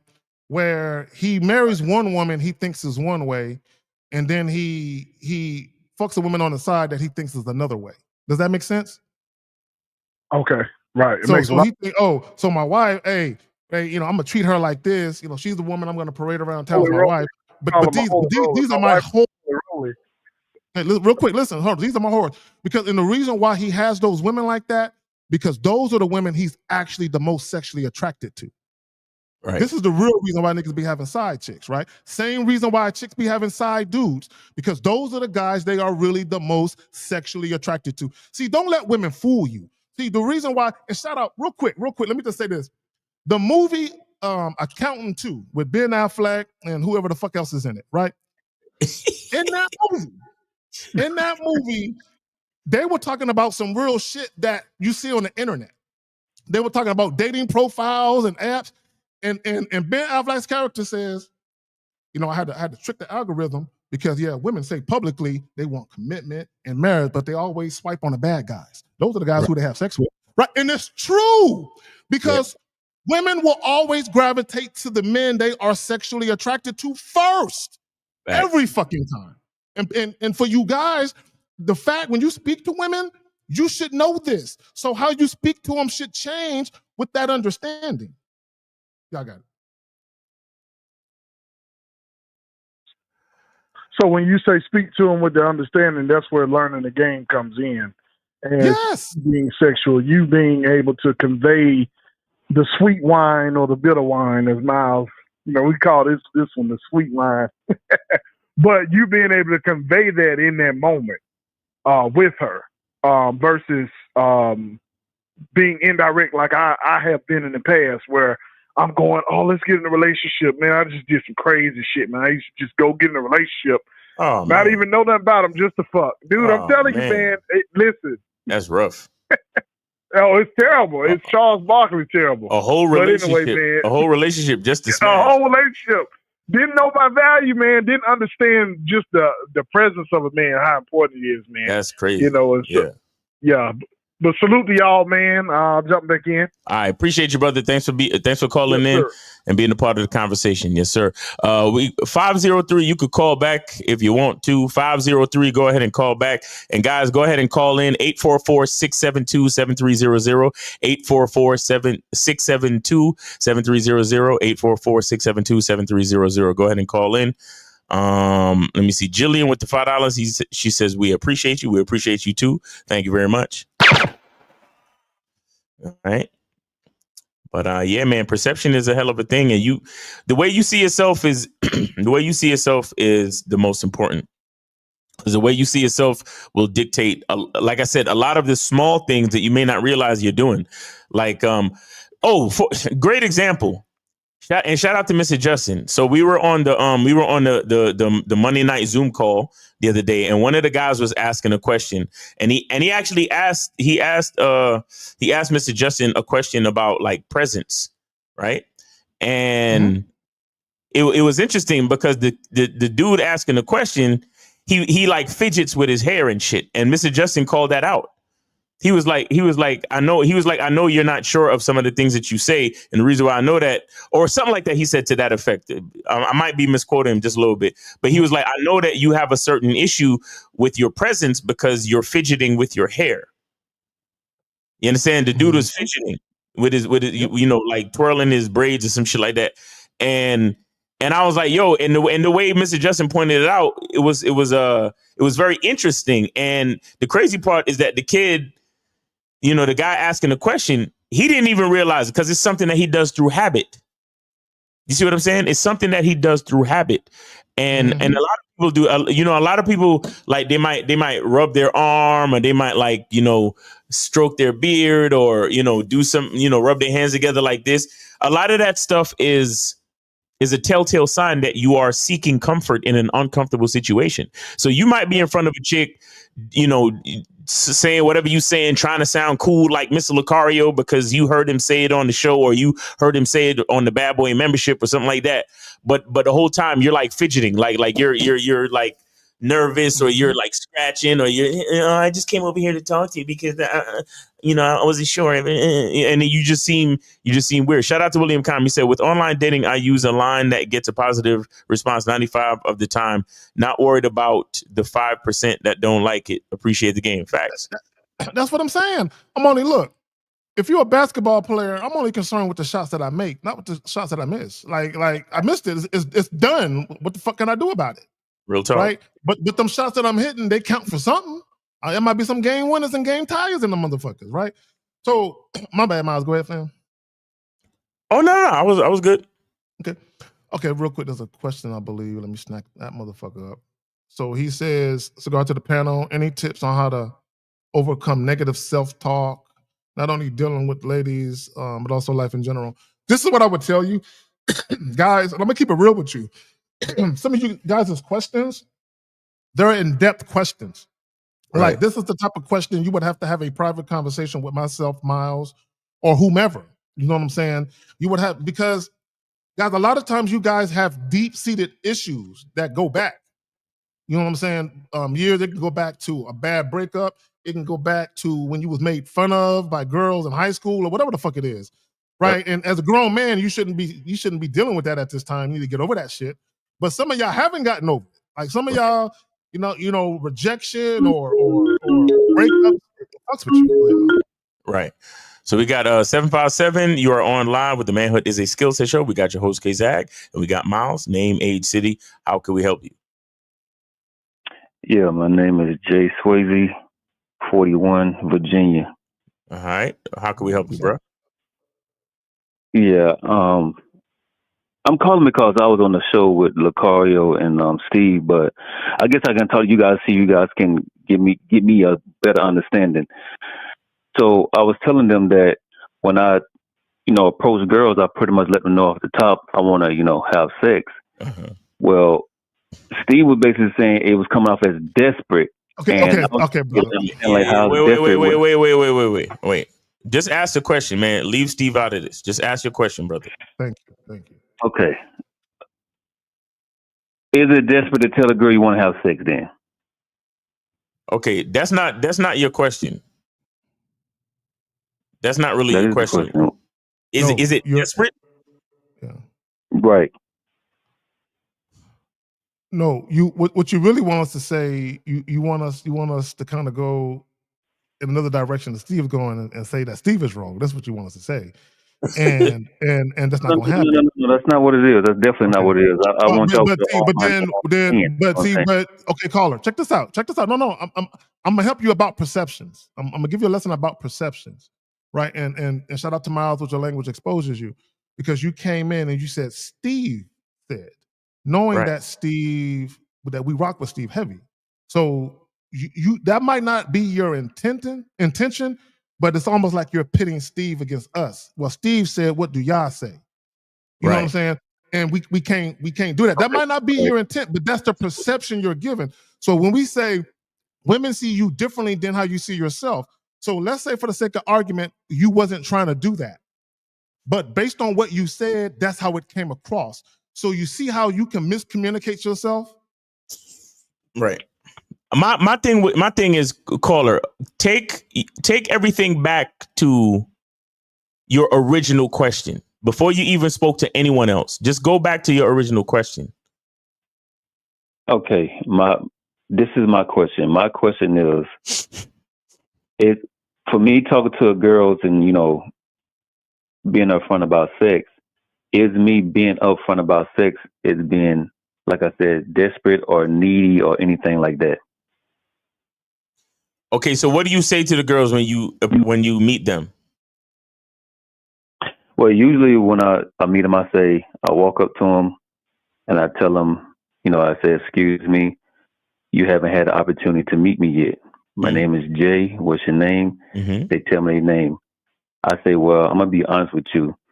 I like the way you look. And for me, I'm a truck driver, so I'm in and out of state. But when I'm in this state, I like to hook up with you whenever I'm in this state. Okay. And so I get girls that be like, no, that's not what I'm looking for. Like I get a lot of no's. Okay. And so I'm thinking every time I do that, like, am I giving a desperation? Like every time I do that. Okay. Well, see, that's what I'm trying to say. So let me ask you a question. Have you always heard no every single time? Well, not every time. And so here's the thing. The reason why you're calling in is because you are allowing the women that say no to cause you to doubt the things that you say and the things that you want. That's what's really happening. And that is where your desperation is coming from. Yep. It's not you asking them the question. It's you doubting yourself because some women tell you no. Let me ask you this, caller, and be sensible. Do you think that every woman is going to say yes to what you have to say? Oh, no. Okay, so all right. So cool. As long as you understand that not every woman is going to say yes, then why would you be forced to question yourself and the things that you desire? Yep. Well, like I said in the beginning, is that because every time I meet a woman, I run that same line every time because that's what I want to do. So okay, I'm constantly doing that a lot. I'm doing that a lot to the point where it's fuck with me because I'm getting girls that be like no all the time, or I get girls that be like, we can do that, but we have to do something else. Okay. And I don't want to necessarily do anything else. Caller. Hold on, caller. Real quick, brother. Real quick. If I'm a batter, right? Shout out to my Yankees, right? If I'm a batter, I'm batting, and I go to the plate 50 times, and I strike out 50 times. I have to change something. I have to change. I either have to change not swinging at bad pitches, or I have to change something, right? So if you're approaching women and nine times out of 10, or most of the time, women are saying no to, and you got a line that you use, this predetermined line that you utter out of your mouth, then something ought to tell you maybe you should retire that shit and come up with something different. I'm just saying. Yeah, but he said not every woman tell him no. He said not every woman tell him no, though. Okay, so so caller, let me ask you a question. When was the last time you had sex? Probably like 2 months ago. Okay, bro, nothing to be ashamed of, bro. It's all right, bro. There's niggas listening right now that ain't had sex in years, if at all. It's okay. It's okay. Right? Now, here's the thing, though. Okay, so it's about 2 months ago. So did you have sex right away with that woman? Did you have to date that woman? What happened with that woman? No, with that woman, we had sex right away. Right away. And you said the same line, right? Yeah, the same. I don't switch up. I said the same thing. Okay, then it's not about your words. You're just running into women who are not sexually attracted to you. See, this is what I want guys to understand. Okay, I want you to think about something. And shout out to Elle and Miles. I know they've talked about this during the live streaming about the ebbs and flows of dating, right? I'll just use myself as an example, caller. There was times like in a 3-4 month stretch where I couldn't miss. I felt like I was fucking a new chick every weekend. Sometimes twice, two new chicks in one weekend. Then it was like a month where like nobody fucking with me. You know what I'm saying? Nobody even, you know what I'm saying? Right. So I went from that high to that, and it ebbs and flows, and you can't be mad at it right? But you can't allow sex to be so much a part of your life that you get sexually frustrated because you're not fucking, and then you start making bad decisions with women.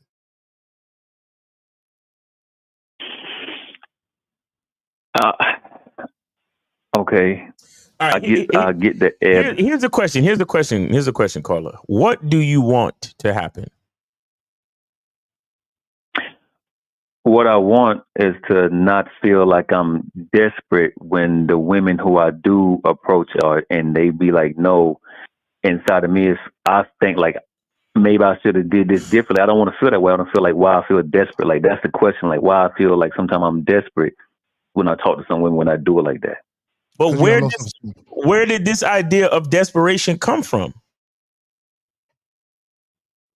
I think because when I keep, when I just basically make it about sex, and I keep getting told no, and by me getting told no, it makes me want to keep going. But then I'm thinking that keep going, is that a desperation because I just want sex, or it's like I got to keep going because that's just what you're supposed to do anyway because you're not going to get off of them anyway. Caller, here is the problem. You have what I like to refer to as conditional confidence. Meaning you only have confidence when something happens good to you, right? That's the only time you have confidence. So the reason why it bothers you so much, I agree with that. Brother, listen. The reason why it bothers you so much because women actually agreeing to fuck you makes you feel good about yourself, and then when they don't, you feel the opposite about yourself. But go ahead. No, I can agree. I can agree with that. I can agree. I know because you're not a confident man, really. You're really not, because you need the validation of the woman to make you feel manly. Yeah, a woman wants me. Let me ask you a question. How old are you again? 41. 41. When was the last time you had a fuck buddy, and how long did it last? Where it was just sex, no dating, where you were just fucking a chick, dropping off dick like Uber Eats, and that's it. Has that ever happened? How long ago did it happen, and how long ago did it last? Man, that was, I think I was like 35 when I stayed in Arizona. Okay. That was it, man. I had one girl I met online, and any place I was at, she'll drive and come see me. We'll have sex every single time. See, and I think part of you, if you really thought about it, part of you feels some type of way because you can't replicate that. That's exactly what it is. Yeah. Okay. All right. That's exactly what it is. I ain't gonna lie to you. So what happened to that? What happened to that woman? You stopped dropping loads in that city? Well, I moved to Virginia, so I don't even. That was, like I said, I was 35. I'm 41 now, so that was a while ago. Right. Okay. Well, has anything drastically changed about you? Has anything drastically changed about you? You know, did you lose a leg, nigga? Some teeth fall out? Anything? What happened to you?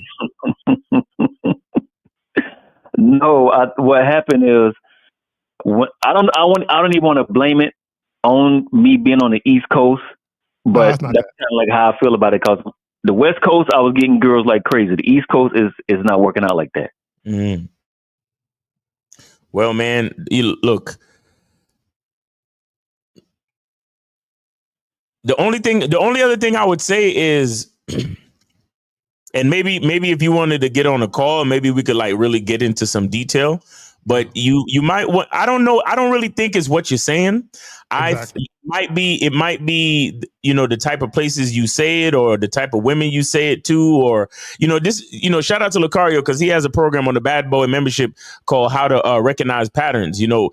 Because, right now you're saying about women on the East Coast versus women on the West Coast. Well, what is it about the women on the West Coast that you were meeting and approaching that, that they were more inclined with your suggestions as opposed to the women on the East Coast? Like, what is it specifically? Not just that they're from the East Coast, but what about these women? You understand what, the socioeconomic factors, the race factors, that matters.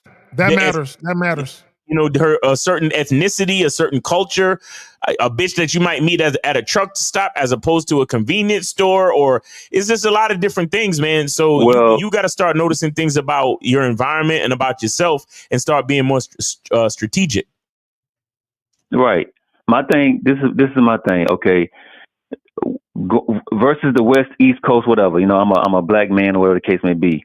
Being on the West Coast, from my experience, going being on the West Coast, it was too easy for me. Hispanic chicks, white chicks, black chicks, native chicks. It was too easy. Being back home on the East Coast, I get it's it. like I'm not understanding what's going on. No, I get it. I think I get it. I think I get it. Caller, I think I get it. Correct me if I'm wrong. What it sounds like you're saying is that when you was on the West Coast, you was used to chicks kind of throwing it at you. Is that accurate? Right. Yeah. Okay. So this is what typically happens to a lot of guys.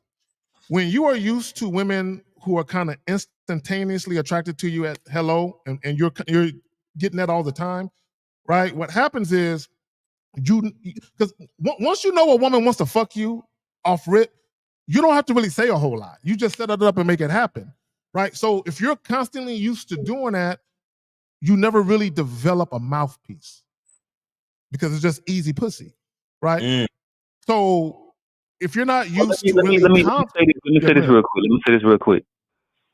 When I was in the West Coast, right, from my 20s up to 35, I would just walk up to a girl, you know, Hispanic chick or whoever the case may be, and they'll be like, in their eyes, they looking like, damn, like, who is this? And it just happened so easily. So I just walk up to them, tell them my name. Yes. I used to say shit like, you know, you got a boyfriend, and some of them did have boyfriends, but they still fought with me because they was feeling me, whatever it was. Okay, East Coast, so here we go. I don't know what's going on. It's not like that. Okay, so all right, so I live in San Antonio, right?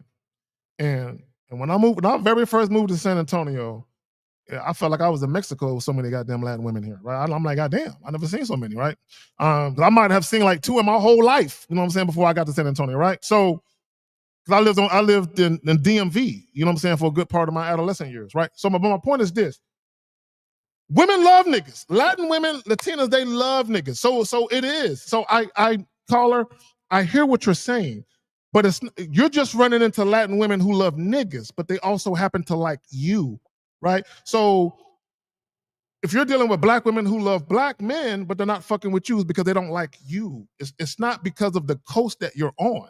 It's not that. You're just running into women who aren't feeling you for whatever reason. That's all. But go ahead, Miles. Man, I get you, man. The bottom line, though, I mean, is to you gotta stay positive and not let whatever women say force you to doubt yourself. Because that's no matter what you think or what you say, that plays into your ability to attract when you're meeting women. Okay? Because they can tell that you feel a way about what you're about to say because the last chick said no. You understand what I'm saying to you? Like they can feel because a lot of you guys, when you go up to talk to women, and I've been there before too, it's kind of like this thing where you're bracing for impact. So you're not going to say the words as confidently as you would have said it if you didn't worry about the impact. You see what I'm saying? It's kind of like think about caller. Have you ever sparred or like slap boxed or boxed any at all? Yeah, slap box. You slap box. Now, think about the difference between. Think about how you would act slap boxing if you was afraid to get slapped, and think about how you act slap boxing if you just don't give a fuck. No, I see. You understand the difference, right? The dude that's afraid to get slapped, he gonna be a little bit more timid with his movements, and he not gonna want to. You get what I'm saying? But the nigga that don't give a fuck, he's going 100%, and he's smacking the shit out of anybody. And if he leaves himself open to get smacked, then so be it. But he know that he taking some skin home with him. You see what I'm saying? So that's the problem when you know there's a lot of guys out there. I just told y'all a story about me making an offer in the supermarket and the chick letting me know that she wasn't with it. That did not ruin my day. That did not stop me from doing anything that I wanted to do with my life. You understand what I'm saying? You guys got to be able to have that thick skin. And honestly, that's why some women not feeling you is important, because you need to develop the ability to persevere. You need to develop the ability to keep going in life in general. You know what I'm saying? Stop letting this shit defeat you. There you have it. I get it. I think I think what it is, like I said, it been 2 months, and I'm the type of guy where it don't go that long without me getting something. So Bro, it's okay. It's okay. It's okay, bro. You gotta. Okay, bro. You gotta be. So you had sex. Okay, so the woman you had sex with 2 months ago, you only had sex once. What happened with that? No, we like the woman I was with 2 months ago was a whole relationship, and then we broke up, and then we're just doing the sex thing for a while, and then I cut it off because I want to fuck other females, and she wasn't down with that. Okay, so how long were y'all in a relationship for? 2 years. Okay, so prior to the 2 years, so were you cheating on her at all? Nah, hell no. Cool. That's what's up. So prior to the 2 years, were you having casual sex with women, or were you just hopping from one relationship to the next? What were you doing? Yeah, I was in one relationship at the next. That's how I was. That's part of your problem. That's part of your problem. Okay, this is just my opinion. Okay, so you one of these serial monogamists that we talked about last week and shit. All right. So what happens a lot of times, guys, when you guys are relationship minded like that, and there are women who think like this too. When you are relationship minded like that, because you don't like to be alone, right? When you hop from one relationship to the next, a lot of that has to do with loneliness. You don't want to be alone, right? So the unfortunate thing about that is you never really learn to deal with people without all the emotions being involved. Does that make sense? So if you're jumping part of the reason why you can't replicate, and it's your fault. Now that you're saying what you're saying, part of the reason why you can't replicate what you did in Arizona is because you keep trying to make these bitches your girlfriends. That's why. Instead of just guys, I promise you, I'm not lying to you. There are women out here who are down to have just sex and they're cool with just some dick. But I have to tell you, if you don't know how to fuck, it ain't gonna work. And Carl, I'm not talking to you specifically. What I'm saying is if you are good in bed, because in order for you to say to a woman, I'm just giving you dick, nothing else, there has to be incentives for her to say okay to that. And part of that, your dick has to be good. A woman can get behind some good dick if that's all she gonna get is dick, right? However, when you introduce all these emotions and feelings into it, you're fucking up your own situations for casual sex encounters. But y'all got it. All right, caller.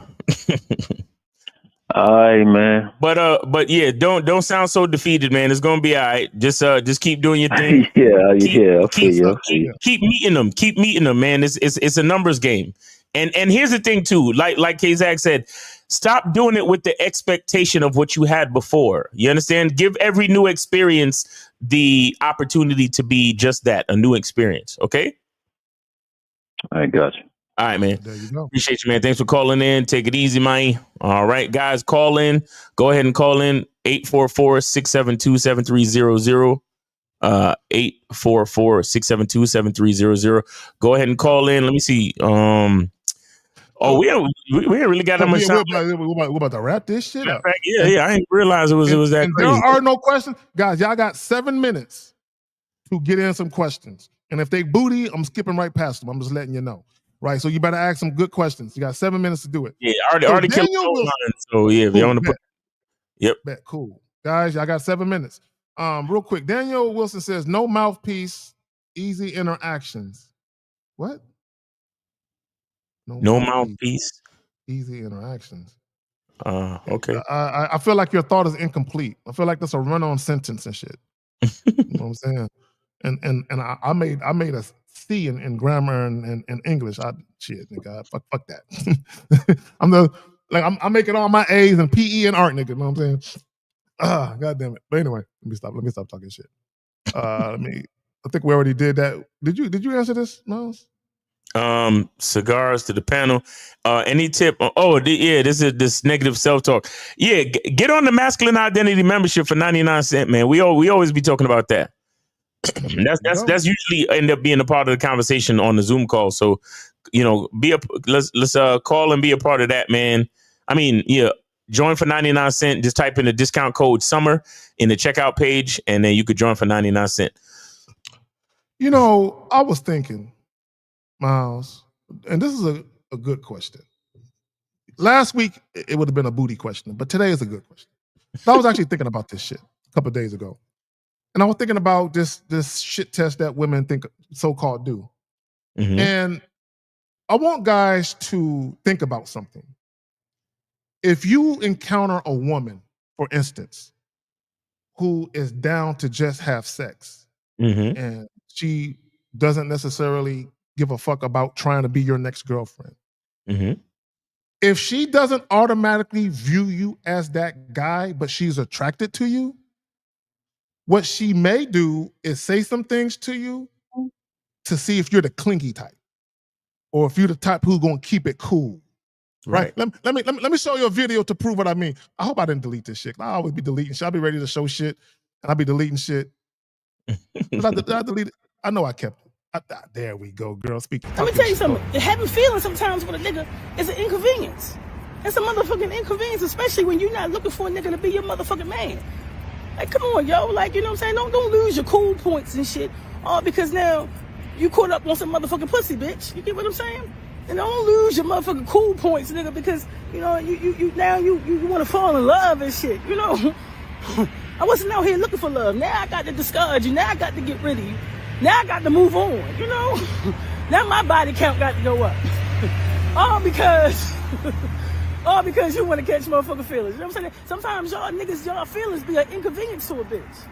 It's just an inconvenience like a motherfucker, because I got to go out here now and go find me another motherfucking nigga who okay with the conditions, the terms and the motherfucking conditions, bitch. See? Nah, and a lot. You said what? Go ahead. She right though. She's 100% right. She's 100% right. Yeah, Wicked Scorpion, I know, but I like a chick who's honest though. Look, like her voice ain't really my shit, but I think I can fuck with it because she's honest. Like I can fuck with a bitch who's straight. Look, let me tell y'all something. The best women to fuck with are women who talk like her. I don't care what nobody. And when I say talk like her, I don't mean the voice. I mean who are straight up with. Look, I'm not trying to fall in love with you. I don't care if you date me or not. Can I just have your dick from time to time? But when chicks say that, I'm like, I'm in love. I'm in love that you said that to me, right? But guys, real quick. So he says, how to stop easily getting annoyed when a woman tries. So sometimes a woman will test you to see, damn, if he's acting like this now, how is he gonna act when we actually have sex? This guy gonna be clingy, he gonna be bugging me, because that's a problem that some women have. And let me say this, and I talked about this on a video I dropped maybe about a week ago. Casual sex encounters is actually alluring to a lot of women because of the in and out, the ease of access. I can get some dick and keep it pushing, right? And because sometimes women don't, like she said, I don't want to fall in love today, right? And I'm not looking for a boyfriend. And even if a woman does want to be booed up, that doesn't mean she wants you to be the next guy that's her boo. Sometimes a woman just wants to fuck you. Mm-hmm. And that's okay. And if you're the type of guy where you don't indulge in casual sex, then just keep it moving. But if you're the guy who indulges in casual sex, nigga, why you tripping? Play your position and play it well. Play it well. Like guys, don't. Now, you should always be dictating shit, because she talked about terms and conditions. You should be the one setting the terms and conditions, right? So I remember, Miles, I had a chick one time, we was talking. I guess she liked what I was saying. She was like, oh my God, I like you. I think you might be my new fuck buddy. Bitch, who says you gonna be my new fuck buddy? I don't slow your roll, right? So I'm not letting her dictate shit. I like what she said because she feeling me that much, even though we ain't even fucked yet, right? Because she moving too fast. Like, we gotta have sex first before we even talk about that, right? But again, guys, you should not be annoyed with women. If a woman isn't moving how you, well, I get how you might get annoyed with women. I'm not even gonna lie to you. I'm not even gonna hold you. But you shouldn't be showing it. Because we're human. Look. Women are annoying creatures, right? And some of you motherfuckers are too, right? but it doesn't mean you always got to show it though, right? That's why y'all should not be debating women on dates, trying to give women their comeuppance. Go ahead, fam. You got it. You know, the thing is, and this is what I was telling y'all on earlier in the show when I was saying the game really starts when you're in a relationship, and I mean that not just boyfriend, girlfriend, or husband and wife. I mean fuck buddy too. You understand? Because you need, see, the thing is that a woman needs to know that you're calm and confident and comfortable, right? Because how is she gonna be willing to share her body with you if you're not a comfortable dude? You understand? Like how, it's a lot of, see, women are super insecure for a lot of different reasons. And with that being said, a woman needs to know that you are secure before she can be vulnerable with you.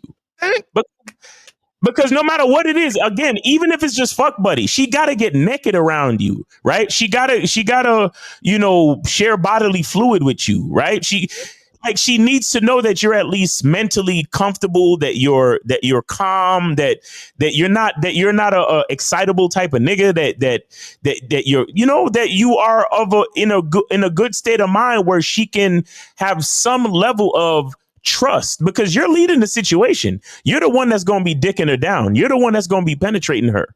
You understand? So she needs to know to a certain extent that you got shit covered, at least mentally, at least from a socially confident area of your heart and mind. She needs to know that. So a lot of you dudes who, like the average nigga who a chick would reject them on the street, and then they just start flipping on a bitch like, well, fuck you then, bitch. I ain't like you anyway. That's why your pussy stink and blah, blah. Like a nigga like that, he's not going to get pussy like that. And he don't deserve pussy. A nigga like that don't deserve no pussy. It's the type of dude where a chick might reject you, but another chick see how you respond and how cool you were in the interaction. And then you might walk past her and then she'll catch your eye or something like that. And then y'all end up talking because she sees that if shit don't faze you, that means you're comfortable. That means you're confident. And if you're confident in yourself, then she can be confident in you. Remember, I said, whatever you give a woman, she magnifies. So if you give, like even the caller just now, even though the Bible dude, I mean, not just now, the one before that, the holiness dude. And he was like, oh, well, am I going to come off creepy? Is it going to come across this way? Is it going to come across that way? Look, the fact that you're worried about how it's going to come across, like, all right, for example, you think if you are balls deep in a woman and you're sitting there asking yourself, I wonder if my strokes is coming off sexy enough for her. See, the thing is, if you don't already know, if you don't already have the level of confidence that your erection is good enough and you are putting in that stroke game and she like it, if you don't already have that mentality, then you're not gonna be a good fuck buddy. You're not going to make a good sexual partner, period. Okay, so if you're worried, real quick, if you're worried about how your words come off, then that probably means you're worried about how everything else about you come off. So how the fuck I'm supposed to trust that you got a confident stroke game when you ain't got no confident mouthpiece? But you got it, Kate. No, I heard women complaining that men aren't men anymore, that men aren't consistent, men aren't take charge. I heard that women say, that men don't know how to fuck. So I'm out here just trying to prove them wrong. I'm just being a good Samaritan. You know what I'm saying? I'm just trying to prove them wrong. Like, ladies, I heard y'all talking shit. Look, let me show you. It's fabricated. It's not true. That's all I'm doing out here. I'm trying to help the ladies out. You know what I'm saying? I sound like I'm being facetious, but I'm being for real, because women by and large don't approach men. It's not to say that women don't, but for a woman to approach you and throw some pussy at you, she got to feel some type of way upon looking at you, right? And most guys, you just don't have that kind of cachet, right? So with that being said, the only time women can really get sex or even get into a relationship, the man has to initiate everything for that to happen. Right? Exactly. So I'm just out here initiating, Miles. I'm just initiating. Exactly. On that note, man, let's get up out of here. Yes, sir. Anything you want to plug before we get up out of here? Yeah, real quick, guys, make sure you go to Cunningham Elements to get your soaps, to get your fragrance, to get your pre-order for the shea butter, man. And yeah, man, Look, it's a dope ass website. Just go over there because it looks good. You know what I'm saying? Cunningham Elements. Make sure y'all check that out. Of course, go to badboymembership.com and check out Mr. Lucario's membership, man. Because look, you got to make this, and you have to make it a lifestyle. Like, you can't act like talking to a woman is a big deal. Once you do that, then it's going to be hard for you to attract them. You understand? And then beyond that, make sure you go to masculineidentitymembership.com, where you could join the Masculine Identity Membership for 99 cents for the first month. You will have access to all 4 Zoom calls for the month. And yeah, man, and you can consider upgrading to the other tiers if you want more content, but you get it for 99 cents for the first month, and you could be a part of the Zoom calls. Just go to the checkout page and type in the discount code SUMMER. And yeah, man, appreciate y'all, man. K-Zag, as always, it's a pleasure and a great opportunity to be a part of the show, man. All right. There you go. And on the way out the door, do leave a like and subscribe. Hit that little bell. Shout out to all the ladies. I love seeing a lady show up. See, when ladies show up, even though we talking this real shit and they still show up, that's how you know that what we saying is some real shit when ladies show up in the chat. And they show up on their best behavior, all pleasant, showing mad deference to niggas. Appreciate you, ladies. Look, enjoy the rest of y'all Saturday. Tomorrow, Real Game No Theory, 11 o'clock Central, 12 o'clock Eastern. Yeah. All right. Peace.